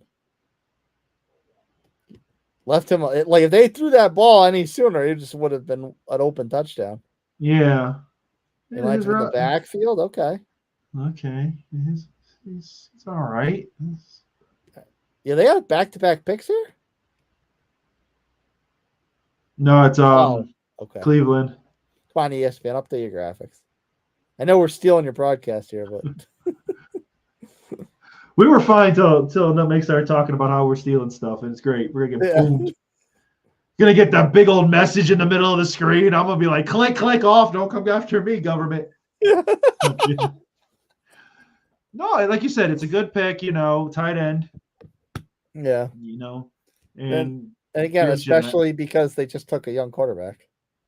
So I think you surround him with some quality weapons and have him develop. Now it's the Browns. Good Lord. Browns had a first round pick? No. I don't believe so. I don't remember the Browns drafting last night. No, I think they had to give that away. Part of the Deshaun Watson haul there, I believe. Oh. I think. Yep, I could be wrong, but I think. If anyone can correct me, by all means, I will take that correction.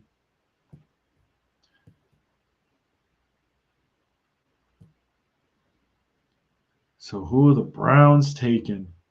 What do the Browns need? This will be interesting. I don't know. Defense is solid. I think it's going to be offense. I think it might be offense. Yeah, definitely going to be offense. I'm almost kind of tempted. I mean, probably receiver, but I'd almost take running back if I was them. That's true because with what's his name coming back from injury. Yeah. That would be an interesting pick. They kind of need some depth. I mean, Ford came out like a D tackle. D tackle. Okay. D tackle. Okay. So they're just that's just a rich get richer type of pick, I guess. Probably. Upgrade a spot there. Get some help there. That defense is good. No, it definitely is. Definitely is. Give Garrett some help there. Mm-hmm. Yeah, if they had like one of those kind of like 3-tiered up the middle attacks. Yeah. So like what was that years ago somebody's methodology with building a team is you go the middle up and then out from there. Yeah. Make sure you're solid at the D tackles. You're solid. You have a great middle linebacker, and then you have a great safety. And I can't remember who it was, but like the Ravens is the first one I think of because they had Ray Lewis at middle linebacker and then or inside linebacker. I guess they ran 3-4. And then they had Reed. And I can't think who they had as their defensive tackle. I know at one point they got Haloti Nagata, but that wasn't right. That wasn't right away. Right, but that's how that worked. It was just, at those spots they were just, and that's why they were that nasty. And then the other one I thought of was the Bears, but I can't think of who besides Urlacher. It was probably Peanut. Well, yeah, I was gonna say Tillman, but I don't remember how he and Urlacher overlapped. I don't remember. I think they had Tommy Harris too. Oh, that's right. I think it was Tommy Harris. Yep. Oh, the Dolphins. What are the Dolphins gonna do?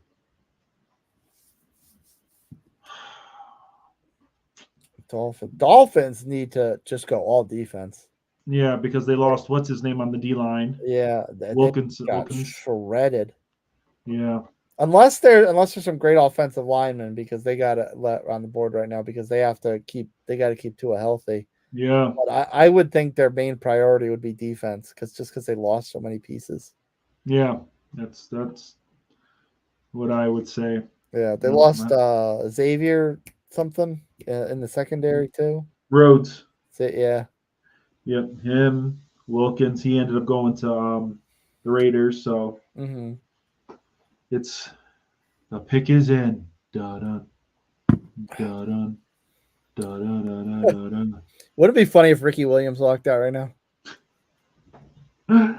Oh Lord. Oh, that's a Ricky Williams. Okay, guys. Oh man.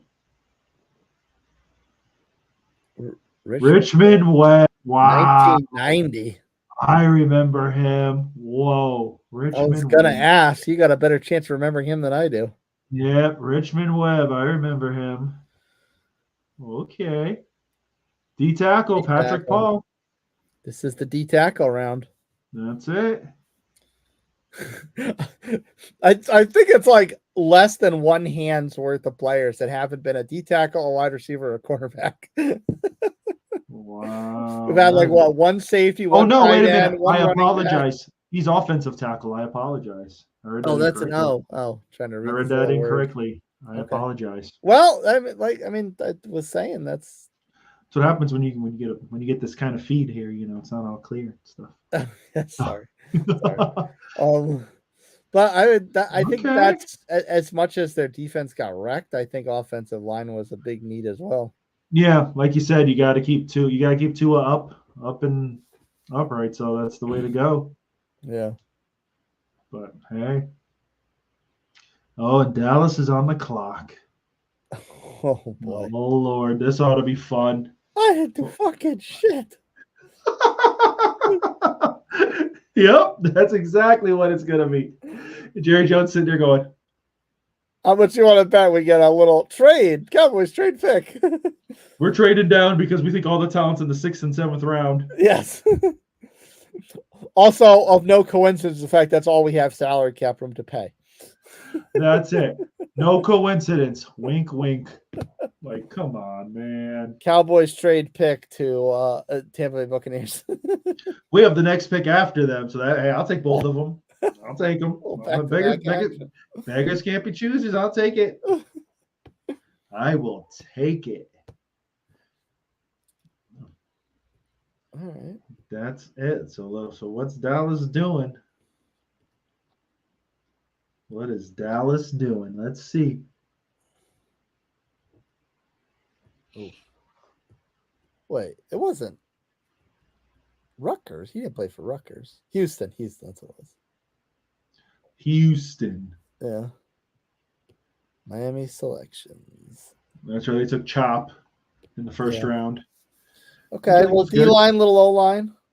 There it is. There it is. You're like, wow, we got a pick. Whoop, whoop. Is that Dallas's war room? Huh? Or is that Miami's war room? I think that's Miami's war room. Dallas, yeah. See, there's the Miami logo. See, the Dallas one is. It looks like they're in some, Imperial chamber or something from Star Wars. Cherry's the Emperor Palpatine. That's exactly what he looks like. Palpatine Jones. Seriously, like Mike McCarthy's like, please don't hurt me. Don't hurt me. You're dun dun dun dun dun dun dun dun dun dun. That's exactly what you're hearing right now. They're take their sweet time. I bet we're gonna get stuck in a commercial right here. Of course, because Dallas wants to milk this for everything it's worth, because that's what Jerry does. Yeah. Jerry's like, okay, can we take a break? They took Guyton in the first round. He was offensive lineman, right? Yes, I believe so. Yeah. So they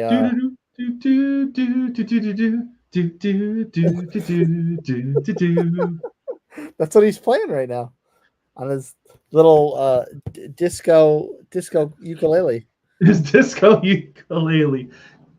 He's like, yeah. He's like, they're like, yep, we suck. We know we suck. They're like, yeah, Jerry's gonna screw this up. Jerry's gonna screw the pooch. Now this would be one to have that run on D tackles continue, because we know that they got tore up, and they couldn't stop the run. They couldn't stop a nosebleed. Yeah, they were horrible. This would be the spot if the run on D tackles continues. You would think Dallas would be the one to continue it. It would be, but it's Dallas, so they're gonna go wide receiver. Right. He's gonna be the next Mike Irvin. They are really milking this clock. It's like, look at the talent here. Look at the talent. Michael Irvin Jr. Here we go, folks. This is gonna be a hot mess. Yeah, seriously, like how much more can you milk this thing? Well, they're happy about something, so they're No, Lord. we expect the walk up. Who announces it for Dallas? Oh Lord. Like Jay Novacek. It's like Jay Novacek or something. I don't know. Like I can't. Yeah, they're all like so good, Lord. I've never seen them so excited. Come on, who is it? They're like, yeah, guys, whoop whoop.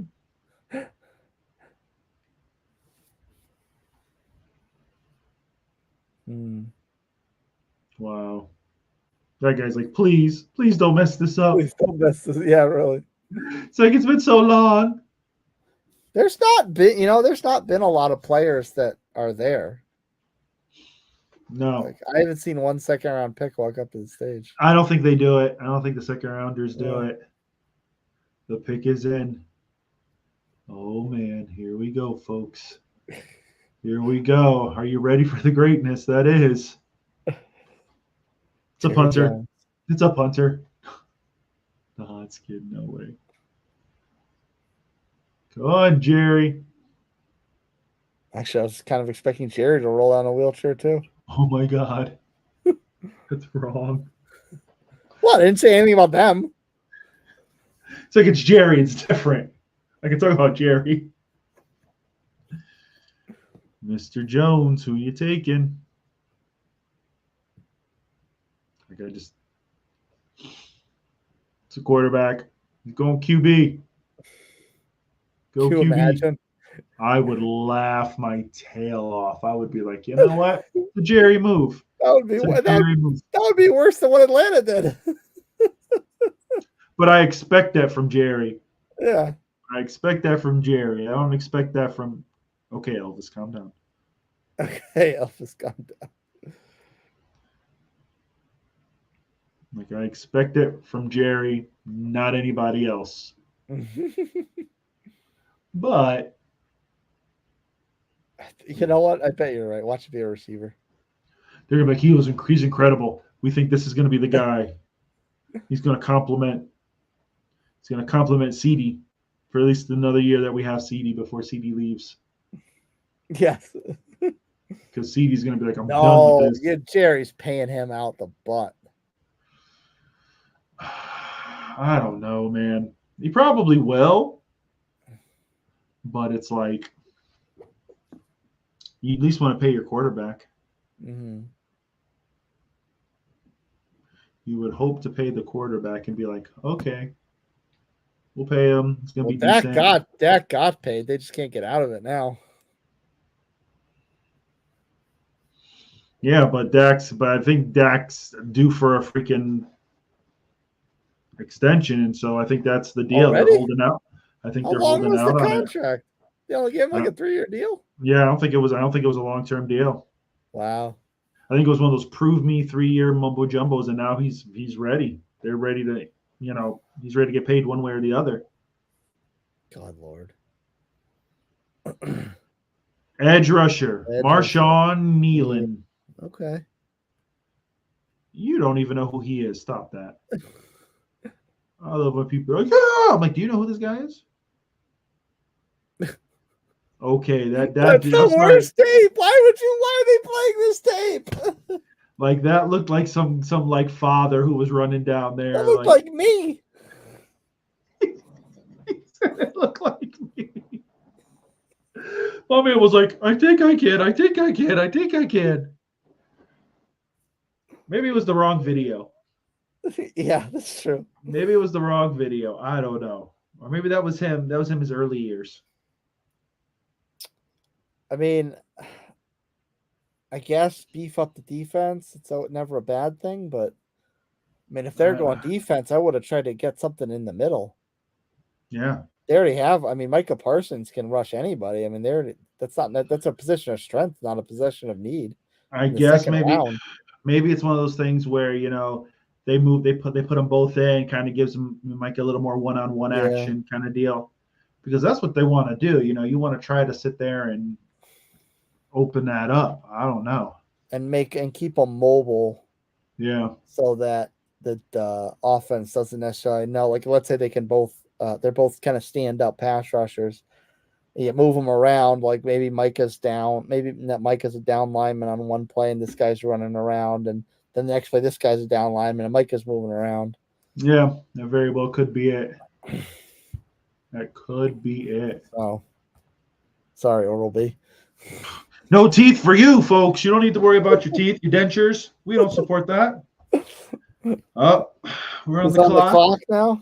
Yes, Tampa. Oh, that's right. Yeah, we discussed that. All right, so you want corner. I want some corner we action. saw a lot of corners already taken, though. Do you think they go a different way? Well, let's see. If they're going best available, you've got Ennis Rakestraw Jr. from Missouri.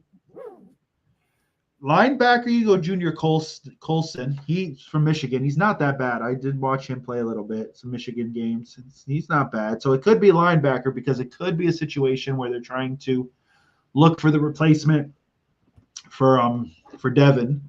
Okay. How do you feel about your depth at linebacker? Would that be a worthy? I would stock up a bit. We got KJ Britt played well because he basically replaced Devin White second half of the year. So it wouldn't hurt, if there's somebody who's quality now. Like I just don't know, man. I have all my faith in Jason Light. He's phenomenal. So I have faith in him. But I think it's a situation where it's definitely gonna be defense, because I think the next available O lineman that's available is Blake Fisher from Notre Dame. I haven't watched tape on him, so I don't know that much on him, but I think it's going to be a situation of the best defensive guy available. And do you have any rounds where you have more than one pick? Third round. Okay. Third round, we have 2 picks. So third round will be interesting. What's floating around there? Next round will be the money round. Yep. We've only got, 7 more picks to go until we get there? Let's see. We're at 25th round now, so about 7 picks left. Okay. Week 7, so it'll be interesting to see what we do. For sure. And then after that, it's Green Bay and then the Texans. Yeah. But you want defense no matter what here? I think so. I think the talent pool is there's a lot more defense available. Mm-hmm. It could be one of those things where third round there's a lot more. The offensive guys are dropping, so we might be able to pick one of these guys up in the third round. We could package maybe both and move up higher end in the third round. So it could be an option, but I think there's a lot of quality defensive talent, so I'd like to go that route. Yeah. And I mean, this round so far has been a lot of defense. So yeah, because of the best of, like I said, ESPN's best available. Your first offensive guy legit is, like I said, Blake Fisher. He's still available. And then you go Trey Benson, running back. You got a tight end from Texas. Wide receiver from Michigan. I mean, not from Michigan, from Washington. And then Blake Corum. He's like the 15th best available at this moment. And Blake Corum was solid in Michigan as a running back. He's a bruiser. So you kind of sit there and just go with it, because now you're starting to get into the guys that are really just going to start to fill stuff up. Yeah. So it's going to be interesting. Yeah, we'll talk about their favorite foods. Of course. When they talk about their favorite, Crayola crayon. That would be cool. Fuchsia. Periwinkle, man, all day. Get that periwinkle. Periwinkle is the crayon of choice. The crayon of champions. Brings out the eyes. Really does, man. Light hits it just right. You're like, ooh. Woo, woo. Woo, woo. Whoop, whoop, whoop, whoop. Whoop, whoop. Periwinkle. Whoop, whoop. Oh, who's announcing your pick? Is that? I almost thought it was Indomitian, but that's not him. No, dude. William Golston. Yep. He came back for a 1-year deal. We brought him back. Hey, man. We're the king of the 1-year deals. There you go, man. That's right. You show that love. Sure. Okay. Okay. From Alabama, Brasworth. Okay. Yep. I knew. Yep. Edge was a need. So there we go. We'll take it. Okay. Chris Braswell. That's to replace Shaq. Yeah. Yeah. We knew that that's what it was a need that was going to have to happen. Yeah. So Bigger. He's a bigger one too. yeah, which I think is kind of nice. It helps with Yaya. Now, being a bigger edge rusher, I mean, what do you think about guys like that moving them inside? Because obviously Shaq was kind of more in a pass rusher from the inside. I think they work, especially when you've got other guys that are quicker. Yeah. So if you've got guys that are stronger, I think sometimes offenses are more inclined to maybe move a second guy over to kind of help out. Mm-hmm. And then at that point, your speedsters can kind of, knife in and do some damage. Yeah. So I think I think you need to have a good mix. I don't know if you just go all speed or all, Wow, look at Bama. And that's all. Well, other than Latham, that's all defense. Mm-hmm. Well, I think Bama was better on the defensive side of the ball this year. I think for sure. Yeah, and I mean historically, Bama's always the pool for talent in on the defensive side. Oh, here we go, another cheesehead. Oh Lord, Brian Beluga, baby Beluga in the deep. Sorry, do. Javon Bullard, safety, Georgia. Okay, all right. The Packers are building up defense right now. Linebacker, safety. Yep, they're probably because I don't know if any of those guys are starting to come up on contract, but that would make sense. Mm-hmm. So there you go. Green Bay doing their thing. And it's also probably a situation of where they're looking and saying, okay, for us to take that next step, especially against, Philly and, well, I guess you'd say Dallas. Yeah. But, receiver wise, it's probably they're it. And the guy can, if the guy can blitz and all, that's an added perk. Mm-hmm. So, yeah, absolutely. Oh. Good reading over the top. That's it. I'm getting me a chain like this as Bucks McGee. BM. B McGee. Yeah, that's nice. I'll have to find my jeweler somewhere around here, jewelry guy. Texans only got Christian Harris. Oh, he's currently playing. Yeah. There's Blake Fisher. You just said his name. There he is. Oh, there is. No lineman. There you go. All right. So that wasn't that far off. No, you were kind of thinking it was a little bit of a reach if he got drafted now, but no, it's there it is. I think I thought their O-line was solid. So hey, it just adds, you're just shoring up the position. So mm-hmm. Yeah. Because who knows? I mean, I'm not a Texans fan. Neither of us are. But like, if you think of if like they have a player on the line that's older, get someone now that you can kind of work into the mix to spell people, and then when that person retires or their contract's up, you don't retain them. But I also think the way that the Texans run it, it's whoever's going to be the best available. Whoever's going to be the best. Yeah. So. And if that guy's playing better in camp, then he's gonna start. I think that's how the Texans are gonna roll. So. Yeah. Our favorite team. The Bills that started this round off, they're back on the clock. Oh, Buffalo! Like it's just not even fun now. It's like just kicking a man while they're down. It's we're gonna have to find a new fraudulent penthouse. Yep, this is the Broncos all the way.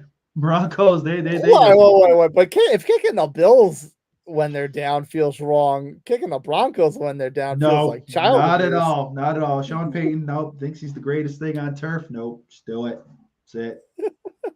I have no remorse. I don't feel bad at all. No. I don't have any remorse for any negativity towards Sean Payton either. Just let's shoot it down. Everyone's like, oh, he's the great, blah, blah, blah. Yep, well, let's see what you can do. You and Grandpa Bo Nix. Yes. Tracy Porter is still a hated image in my head. Ouch. That's hurtful right there. Not a big fan of that one. Oof. So then you've got Buffalo, then the Lions, and then the Ravens. Okay. And then we're done with round 2? No, then I think there's 2 more after that. That's the Ravens have in theory, it's the 30th pick in this round. Okay. So, but okay. I mean, if you're Bills, you already kind of helped fill the void that Diggs left behind. So, where do you think they're going next? Offensive line, defense? Well, here you go. If you're going best available, you could go corner. Let's be honest. Tre'Davious White's gone. You got rid of a lot of guys. You cut a lot of guys, so that could be a possibility. Yeah. Got some linebacker. I do think you've got to infuse some youth into that defense. I think that defense is kind of long in the tooth. I think it ran its course, and you got rid of, like I said, you got rid of guys. So it's time. So there's a lot of defense there because, let's see, running back, I think you're content with what you have. Now, if they're thinking wide receiver again, they got a guy coming out from Washington, McMillan. So he's a possibility, but I think that's a bit of a reach. So I think they're going to work on the defensive side of the ball. I think you have to. Yeah. But what do I know? I'm not Buffalo. I'm not the brain surgeons there, who run that great organization.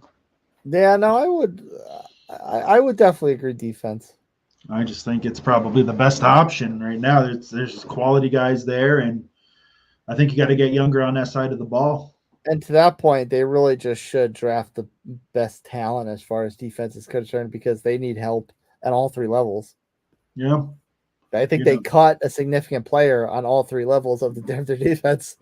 Yeah, they did. Like, you think about it, they just cut and said, okay, well, it's time to move on. And I just feel there's talent there. You got linebackers floating around. There's some talent there still. Mm-hmm. So I say, hey, get some youth in there. If Josh Allen's the great like everyone says he is, he has enough on offense there. So Spencer Rattler still available. Wow. I saw this great meme that's like Falcons take Spencer Rattler to prepare for the future beyond Michael Penix. That would be hilarious. We're planning for the next 27 years. Yeah. We're going to have greatness. We're going to have quarterbacks for Kirk Cousins' grandkids. That's what they ought to do. There you go. I think it'd be great. Schmucks. If you're a Falcons fan, your grandkids are going to know who their quarterback's going to be. Exactly. By the end of this draft. Just order the jersey now. Yes. Just order the jersey now. It's good to go. Oh, man. The Bills definitely are not taking Spencer Rattler. That would be silly. Aaron Williams. Yeah, you know what? Never say never. Never say never, man. That's true. If the Falcons could do it, so can the Bills. Exactly. If someone's like, wow, we really want to screw up our draft too, here we go. Yes. Oh, yeah. Lady, stop it. She's had a few. Yeah. She's had a few. She said, let's go. Cole Bishop. Go. I didn't even see that guy on here. Where dug out a gem? I don't know where they dug this out of. I didn't even see him on there. Wow. Okay. That's like if John Lynch never. They used his look. They used his high. It looked like they used his high school picture right there. Utah pulling him fresh out of the Mormons. Okay, so he played for Utah. Now, like I said, I'm not here to knock anybody, and that's great and all. But who was available? You had a guy from Missouri. The 36th ranked cornerback was still available. All right, so he went safety. All right, so let's see. There's Jaden Hicks. It doesn't say what it. Okay, this guy was the 59th overall ranked guy. Yeah, I think there were other places you could have went. But what do I know? Oh, the Lions. Here we go. pick 60, 59th overall. It's not. I guess it's not that far There off. we I guess go. it's not They got the technically pick that in. They're big of a quick. They lead. ain't playing. Look at these ring hats. I mean, to be fair, I guess it's better to buy a hat that looks like a ring instead of tattooing Super Bowl champions on you in August. Okay. All right. So yeah, I guess if you wear the Super Bowl hat, it's legit. Yeah, Or you know what? You just do Super Bowl champs. You don't put the year on there until they win it. that's right. Oh, You're see, it's thinking. You Detroit think Lions, ahead. so it's okay. It's Detroit Lions, so you could do the ring because it has your team's logo on it. Yeah. Oh, look, Barry Sanders hung around. He said, I thought they were only using them for the first round. Yeah, really. The hometown here. I wonder if Megatron and hung around. Megatron was small. Megatron was up on the Herbal Essence and said, "All right, we just chilling." What? When he came out and he said, "What it I got do?" one thing to say. He said, "I got one thing to say. What it do?" And then he walked away. I was like, "Go ahead, Megatron. Go ahead. Go ahead, Mega. You deserve it." That's That's it. all Like, that's how I'm gonna start the show this year. I'm gonna be like, "What it do?" That's what I'm gonna do. What it do? Or what it be like? He probably was thinking that's all I got to say for this franchise that couldn't get me shit in 8 years. And he exactly treated me like crap, and then I didn't talk, and then all of a sudden I was like, "All right, I feel bad." And there he is, Enos Raw Rakenstraw, Rakestraw. cornerback. Okay, I'm telling Lions. You know where you were weak last year. You get 2 cornerbacks. they have a plan. If these kids play like they can, man, the Lions are could be punching their ticket to the game. Yeah. You know, So they'll have to beat Tampa in the conference championship, yeah, but it'll be a tough game. yeah. Or a little rematch That's it. action. That's it. You know, you want the best of the best. That's what you watch. I can say, and I know you're wearing yours right now. I love the state outline on the side of these draft caps. Oh man, the draft. These are the best draft caps that have been. That I like these. I think Yeah. was it last year when there was like the big logo with the half. I liked those. They had like the NFL logo and then the team logo. I still want to find one of those, but no, these hats are I think are in years are the best. Yeah. And you know, and it has like the saying on the side as well as Yeah. the state. You know, which I think is great. Like the Lions one. I like that they put the glove and the upper peninsula too. Yeah, I went with the snapback because I was like the fitted is going to be hot. Like Oh I got. no, you want snapback? I'm not gonna lie, man. I'm not gonna lie. I'm probably gonna get the fitted. There's no doubt I'm gonna get the fitted. You know, but you know, honestly, some snapbacks are really nice. Like I said, it just depends. Like if it's a good looking hat, then I don't have a problem with the snap.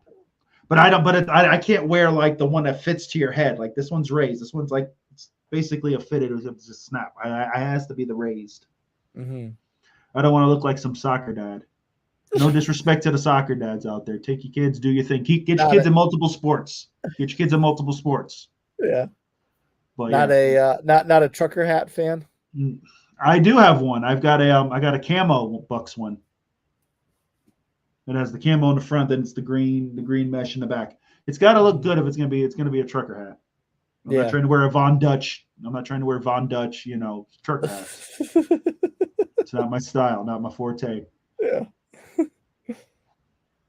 Here we go, folks. The Ravens. I'm running back. Yeah, I'm definitely gonna go fitted because I like what the shield looks like on the back, Yeah. and obviously I'm always wearing my hat. Mine has the shield on the top part, but yeah, I like the shield on the bottom, so I'm definitely gonna get it.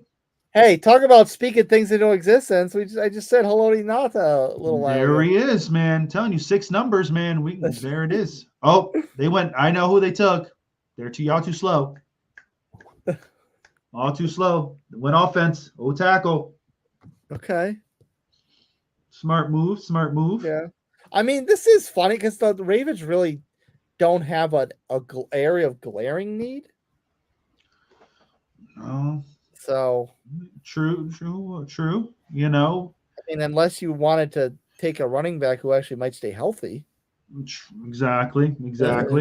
You know, or if a bit, or like I said, like a physical wide receiver, falls in their lap, then yeah, because they usually have like the small, speedier guys, Yeah.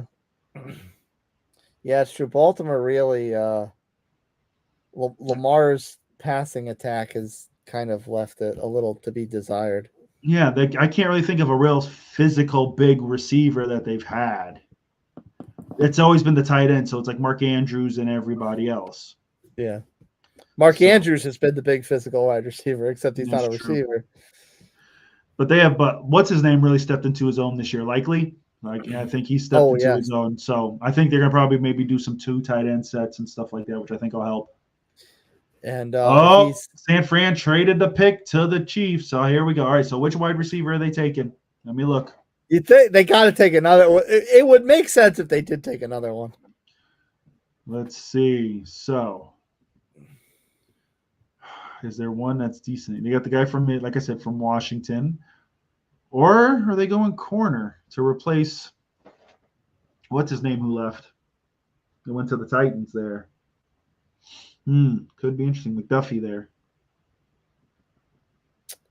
Oh yeah, that was another one. They talk about the Titans. We kind of kick on them because they don't really do anything in all season, but they got McDuffie and they got Snead. Yeah, Snead. Yeah, so they they shored up the defense. So I think they're going to be a pounding type of team. They're going to hang secondary. Yeah, they're going to hang their hat on the defense. Because that offense still needs to develop. Yeah. They have Ridley, who's going to be, no doubt your number one, but then the run game is going to be interesting to see. We had some fun with that contract. Oh, geez, ridiculous. All right, kids. Let's see. I mean, what's it? Got to be like 60% odds they take another receiver. Yeah, but you know what? We're gonna be dumb and end up being Jamal Charles. Yo, is it? I think it is. Is it Jamal? Mr. Charles? Yes, 4-time Pro Bowler Jamal Charles. Oh, and then they have the last pick this round, so they have back-to-back picks. Oh, are these the last 2 picks right here? Yep. Okay. Oh man. D tackle? Oh, O tackle. Let's see. Kingsley Sumataya. Is that a D tackle or an offensive lineman? Let me see. I think he's a D tackle. No, he's O tackle. I apologize. From BYU. Yeah. All right. Okay, so beef up their offensive line. No, so that means y'all getting rid of Jawan Taylor there. Donovan Smith. Oh, no, they just swapped pick, so it's the Niners pick. The Niners are the last. They swapped. Okay. All right, I don't understand that unless you're getting an extra pick. Yeah, like who do you think is really stealing that pick? Yeah, because we didn't speak about that before, but like when the Vikings did that to move up for JJ, and you figure it's like, okay, unless you were worried the Jets were going to take him, but if the Jets were going to take him, they wouldn't have sent you the pick. So what's the point? I don't know. Plus, I don't think it really has anything to do with it. But sometimes wherever these guys are drafted, it's a money. There's that money, If you go here, this, that, and the other thing. So I don't know. But yeah, the one move. Like, do you really think that they're going for JJ? I don't think they are. Yeah. But some teams are jinxy in that sense, man. I don't know. Jinxy. It's my new word, jinxy. Hey man, I'm jinxy. Hey man. So the Niners, who are y'all taking? I think you're going defense. I think you got to be going defense. Just build it up. Because there's no receivers. There's no receivers. You're going line. The Niners are in a tough spot because they've got so many people that are owed big money. Yeah, that's the problem. You haven't paid Purdy yet. And that's the problem. Like, what do you pay him? Mm-hmm. Like, what do you pay Purdy? It's almost like your draft. You have to draft players that are eventually going to replace who you plan on giving up. So you almost have to like if you're the front office, if you're Lynch, you almost have to think like, okay, I'm looking at all these guys I just paid and all these guys I'm gonna pay. Mm-hmm. Which ones are the ones I'm most likely to let go, and then figure I have to go after this position in the draft. I don't know. I mean, do you think? And do you think that receiver is? I mean, receiver would be the obvious one because they are heavy in that position. They can afford to give up one of them now and one of them in a year. If that's where they need to cut salary. Yeah, but if you're not gonna trade both of them. If you did no, if you got rid of both of them in 1 year, that would be crazy. Unless you trade one year, then one the following year. So the question is Mhm. who gives you the best value right now? I think if you're gonna do it, it's gonna be maybe Debo. You do Debo now, you get one more year with Ayuk, really build Mhm. them up, and then say, okay, fine, trade them. All right, now are you gonna get a first rounder for either of them? I don't know if any team's gonna give up a first rounder. Well, I don't know. that argument would almost be credence to send trading Ayuk first because he had a significantly better year. Debo was hurt a lot this past season. Yeah, but Debo has the pedigree. He's got okay. Was it an anomaly? He just got hurt. Mhm. Because Debo, works in that whole, running back, Swiss Army knife kind of deal. So do you go Yeah. that route, or if you're like, okay, that's why I think you go Debo first because I think he's the known quantity, even though Ayuk's been good for a couple of years, but last year was his first year. If you get one more year of wow out of him, then okay, it's been consistent. All right, and then he might get you a first rounder, Yeah. maybe. So, but then at that Well, point, you would have to get a few picks for. because then at that point your run game's decent. It's good, but what do you become? Because you're going to have to go wide receiver again. And is the wide receiver class going to be as deep as it is now? Mhm. I don't know. I don't know what they're going to do. What we Yeah, got? What you got, Niners? What you yeah, got? yeah. We know it's Detroit. Let's get it going.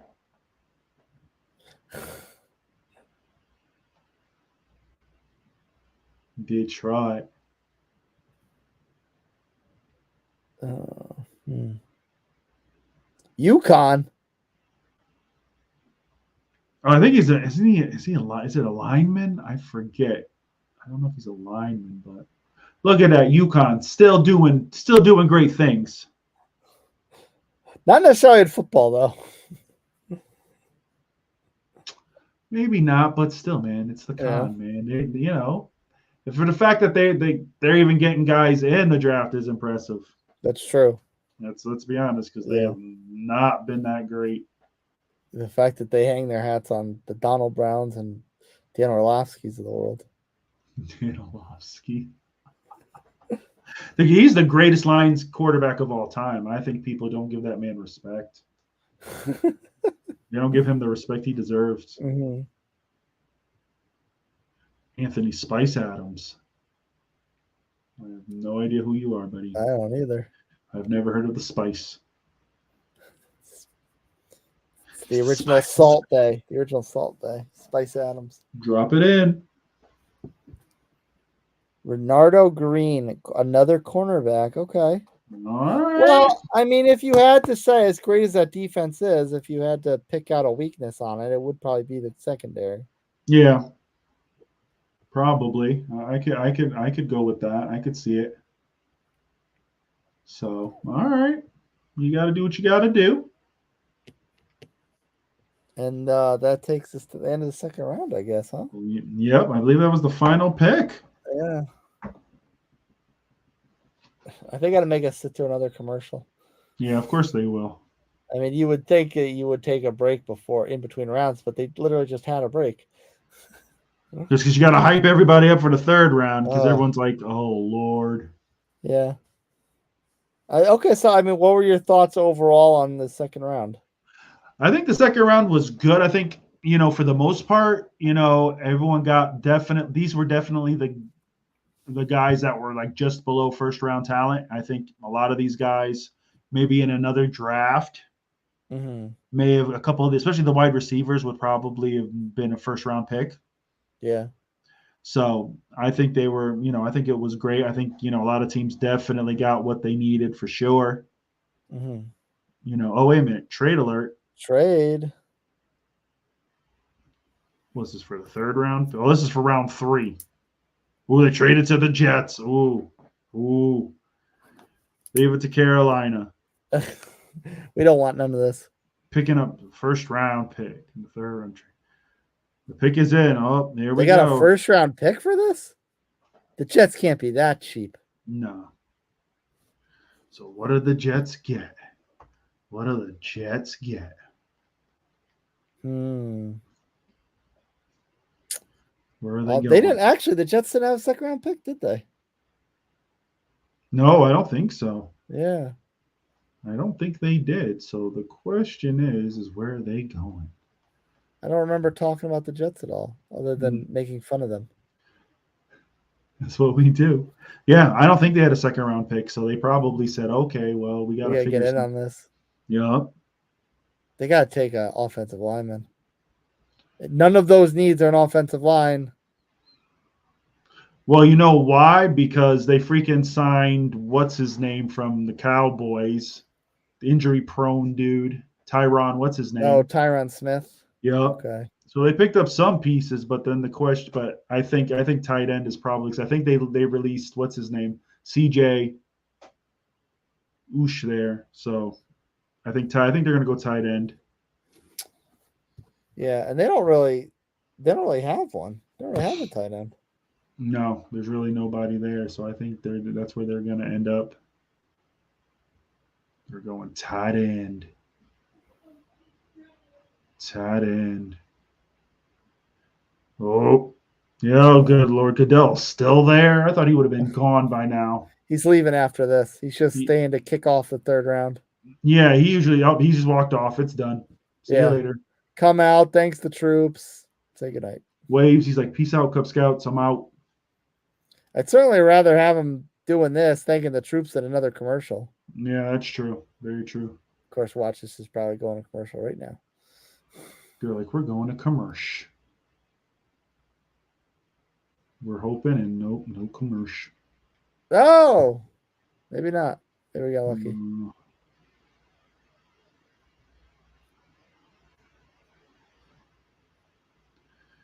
Who are y'all taking? It's the Jets. For gosh sakes, man. Let's go. We ain't got all day for this. We don't have all day for this. The pick is in. Yeah, really. It's the Jets. Whose life are you going to ruin next? What poor young kid's world are you going to shatter? Yeah, exactly. Like let's be realistic here. Let's move this party wagon. 5 years of mediocrity. Yeah, all right. Let's keep it going. I cannot believe how long it's been since they made the playoffs. What's it? It's like up to 13 years now or something. It's a hot mess. They're ridiculous. That's insane to me. That's like going back to Sanchez. Yeah, it is. Mark Sanchez. Oh, the Sanch. The butt fumble. Oh, great. I love it. That was a playoff game, wasn't it? Or is that just at the end of the season? That was at the end of the season. Okay. Santana Moss? No. Braylon Edwards. Wow. He was a Jet for like 5 minutes. What is he doing? 2 seasons. And they were good seasons. Well, that's not true. He was there when Sanchez was there, so they're making the playoffs. Yeah. See that he tasted the playoffs. Yeah. He tasted the playoffs. Got the whiff of the AFC Championship. Malachi Corley, wide receiver, Western Kentucky. A new toy for the old man. 5'11". It's going to be a short one. Okay. Yes, that's what you're going to do. Malachi. I mean, I'm sure he's not going to be playing out wide at 5'11". Yeah. Unless he's just like a Tyreek Hill. Unless that's where they want to put him. This will be interesting. Jeez. No, if you can push somebody off. 29 receiving touchdowns, second in school history. Good old Malachi. Yeah.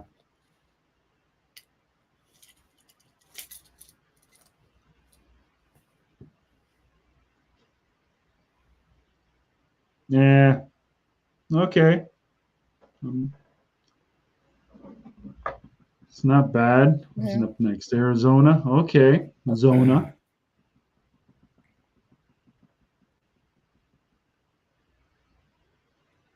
Hopefully the time between picks is going a little faster. That second round was 2 hours. Good Lord, man. Like, sheesh, real jeez. Like we're junkies. We love the second round, but we don't need to take 2 hours. Yeah, exactly. And I don't need a third round. No, I'm good. That's too much right there. Let's go. Limited commercial. Limited commercial breaks. Like, just keep dropping it in. Like, let's go. I ain't got time. All state presents the NFL draft without commercial interruption. Yeah, that's exactly it. Everyone should just write what they want and just hand it in. And if you don't get your guy first, then that stinks for you. Yeah. Like, legit. Like, okay, just ask them each. Go eat to each them. Write down. Nope. Okay, that's it. Like, that's it. You gotta make a choice. This is too much. Good Lord. Mr. Davis, welcome back. Yeah, it's like, great, Leonard. All right, let's move on, Leonard. Trey Benson, running back. Yep. Another Florida running State. back. Wow, it took to the third round to get two running backs drafted. Trey Benson.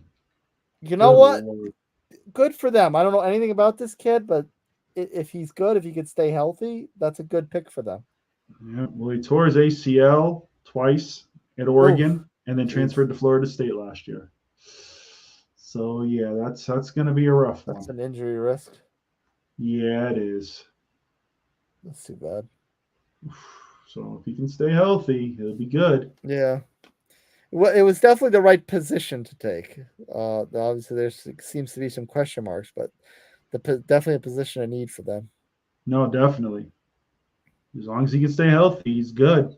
That's going to be the key to it. That's. Does anyone stand out to you so far as a winner? Winners, losers? Second round is kind of tough because it looks like everybody was legit because looks like they took position of need. Yeah, no pick really stood out. Like, why are they taking that position? Exactly, because the first round is so magnified in that sense, So I don't think there's anything that was like, oh man, that sucks. Well, his 40 was under 4.4. No, so he's got the speed, so for sure he's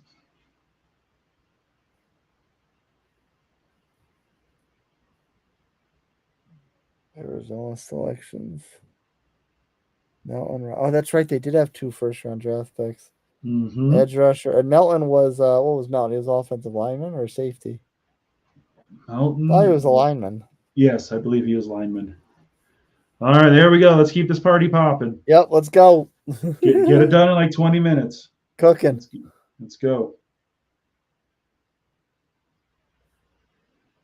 Brandon Coleman, TCU guard.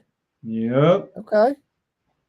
There you go. I kind of like what Washington's doing. It's just beefing up the front. Yeah, no, it's a smart move. They're just going through and doing what they need to do. Mm-hmm. And that's smart. They've had enough drama. Yeah. Again, especially when you have a young quarterback that you just took. Like you can't invest in a kid like that, like Daniels, and let him get beat up all the time. True. Wish the Colts did that with Andrew Luck.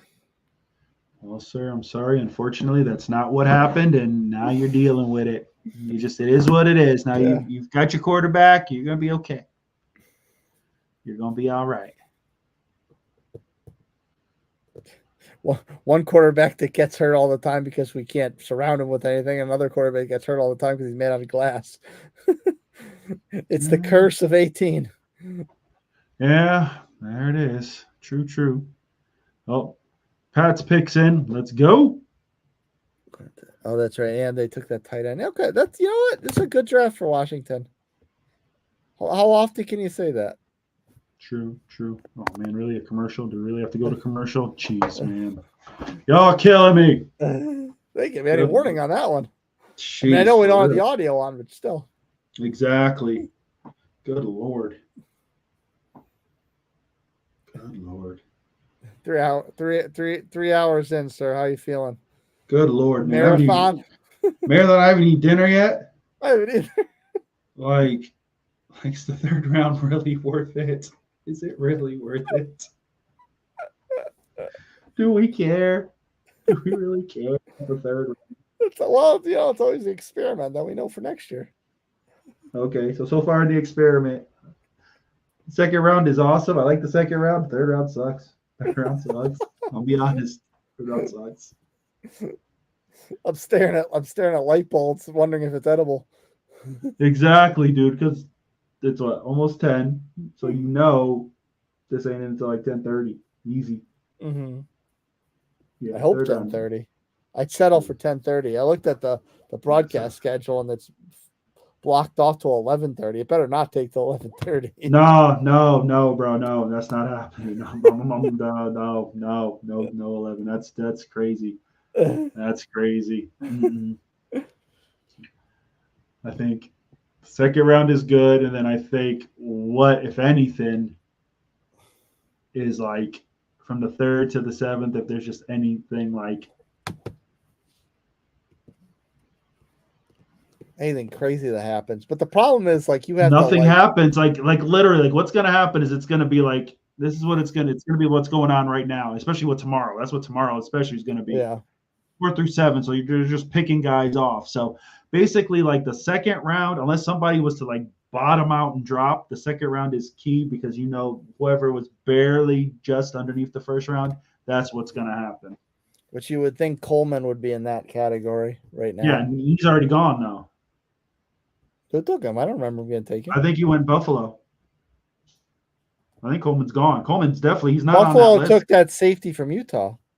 Let me see, because Coleman is not. Coleman was not on the list here, on the ESPN list. Let me take a look and see. Available, best available. What do we got here? Give me my magic list. You got a linebacker. Let's see, Michigan. You've got.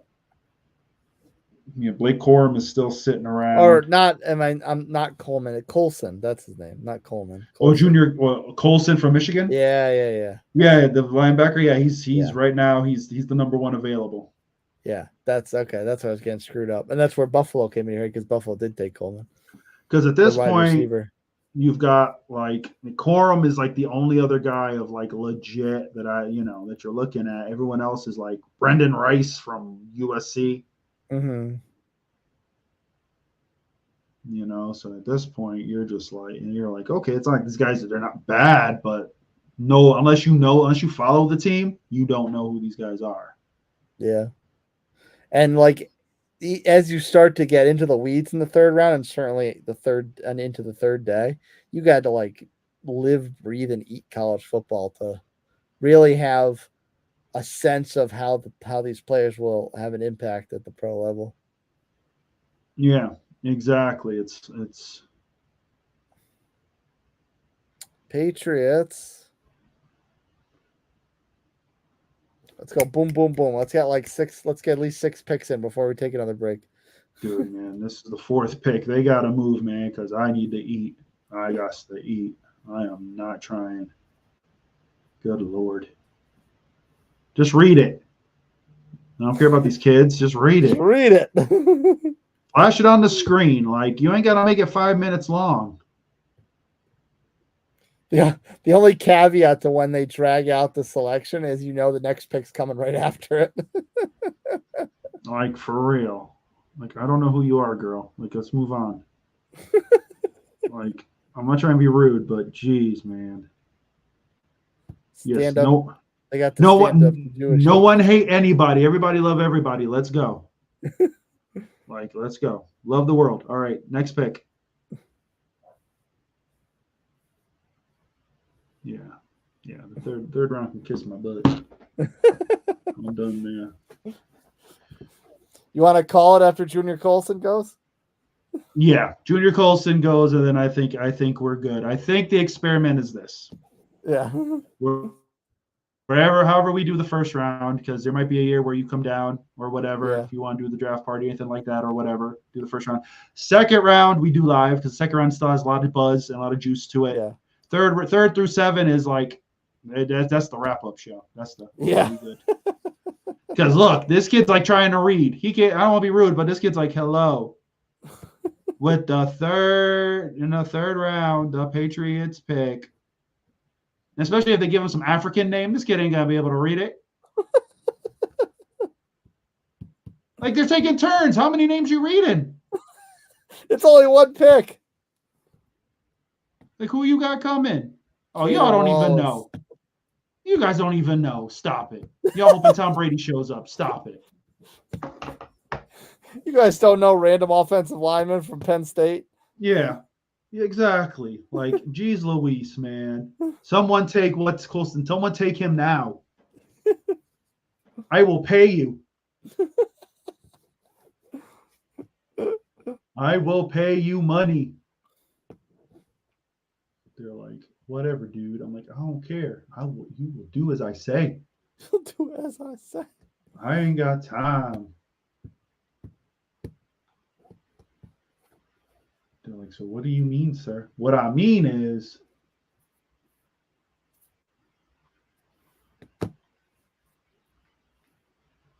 come on. I don't know. Chargers pick is in. They need They need a linebacker. Take this man. Yep, take him. Exactly. Y'all need linebacker. Let's go. We are just like, someone just take this guy. Taking you over now. He is the number one best available, right? Yes, he is. Yeah. He is the guy. Okay. I would take him. He's incredible. I think he's incredible. I think he's the best. I'm just saying that because I'm starving. But yes, I would take him. Saying that because I'm seeing triple. Don't you do this to me. Don't you? I'm seeing 3 Roger Goodells, and he's not even on the stage. Yeah, who's Rolf Reckensky? He 1982 Pro Bowl. I thought it said 92. I'm like, this dude is too old to be around for 92. Y'all are lying to me. Rolf Reckensky. I don't know who he is. Dude, no one wants to hear your story. I'm not trying to be mean, but no one wants to hear the story. And it is.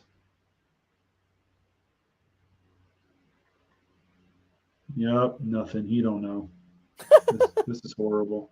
You guys hate me. The NFL hates me. The NFL hates me. He hate me. Hey!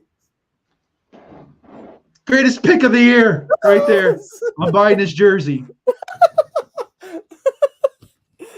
Okay, man, like, so those are his parents, right? Is that his sister and his brother? Oh, adopted junior. Oh, here up. But he's another Michael Orr. The Blind Side Part 2. He was born. He grew up on a farm in Haiti with his father. Wow. Then he moved to an orphanage after his father's death. Oh, this is depressing, man. Met Colston family while they were on a mission trip in Haiti after an earthquake.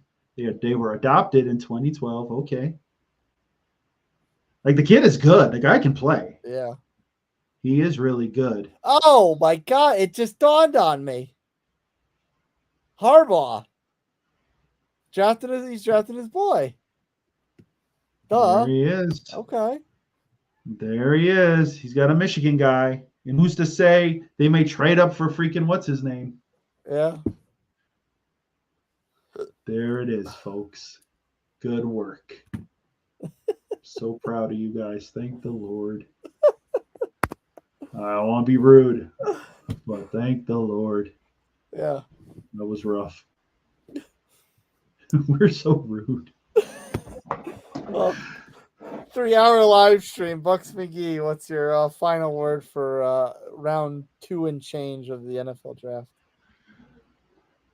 All right. So, depending on your team, like I said, I thought the second round was great. I think if this was any other year, a lot of those guys would probably somehow make it in the low first round, probably the receivers and such. Mm-hmm.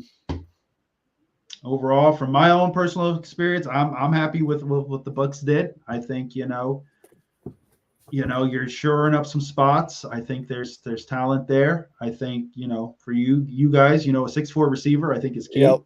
I think that's a nice pick. Two biggest needs on the team, and we took care of both of them right away. A gigantic edge rusher and a huge target at wide receiver. So I think it's Colts great. Nation, I'm happy. I think now you're going to see with the rest of this draft just a lot of fill-in stuff. I think there's some guys that probably there may be a few that still were day 2 talent. I think there'll be some steals, and then once this is done, you're gonna kind of see some guys get cut, some guys be some free agent contracts, and then next is now we're waiting for the schedule. Yeah, the schedule show. The schedule show. We did that last year too, but now we can actually be a little more formal with it. Yeah, we did the schedule show, so now we can actually do that. I got no problem with the schedule show. That'll be cool. Because that's formatted. It's an hour.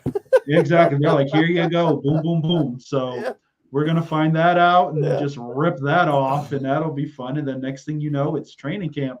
That's right. OTAs. Who knows what we're going to do for OTAs? Maybe we'll find one to go to for the summer. I got to look to see. We got to look to see what's around. If you guys have any, people have any suggestions, we're not trying to fly to Cali though, but unless you guys are going to pay for it, then that's all about it. John Deere sponsor us. Yeah, no, you cut them off. We're not getting any John Deere. We're not getting nothing, man. Thanks to you, man. We're not getting any sponsorship deals. I'm gonna have to beg somebody.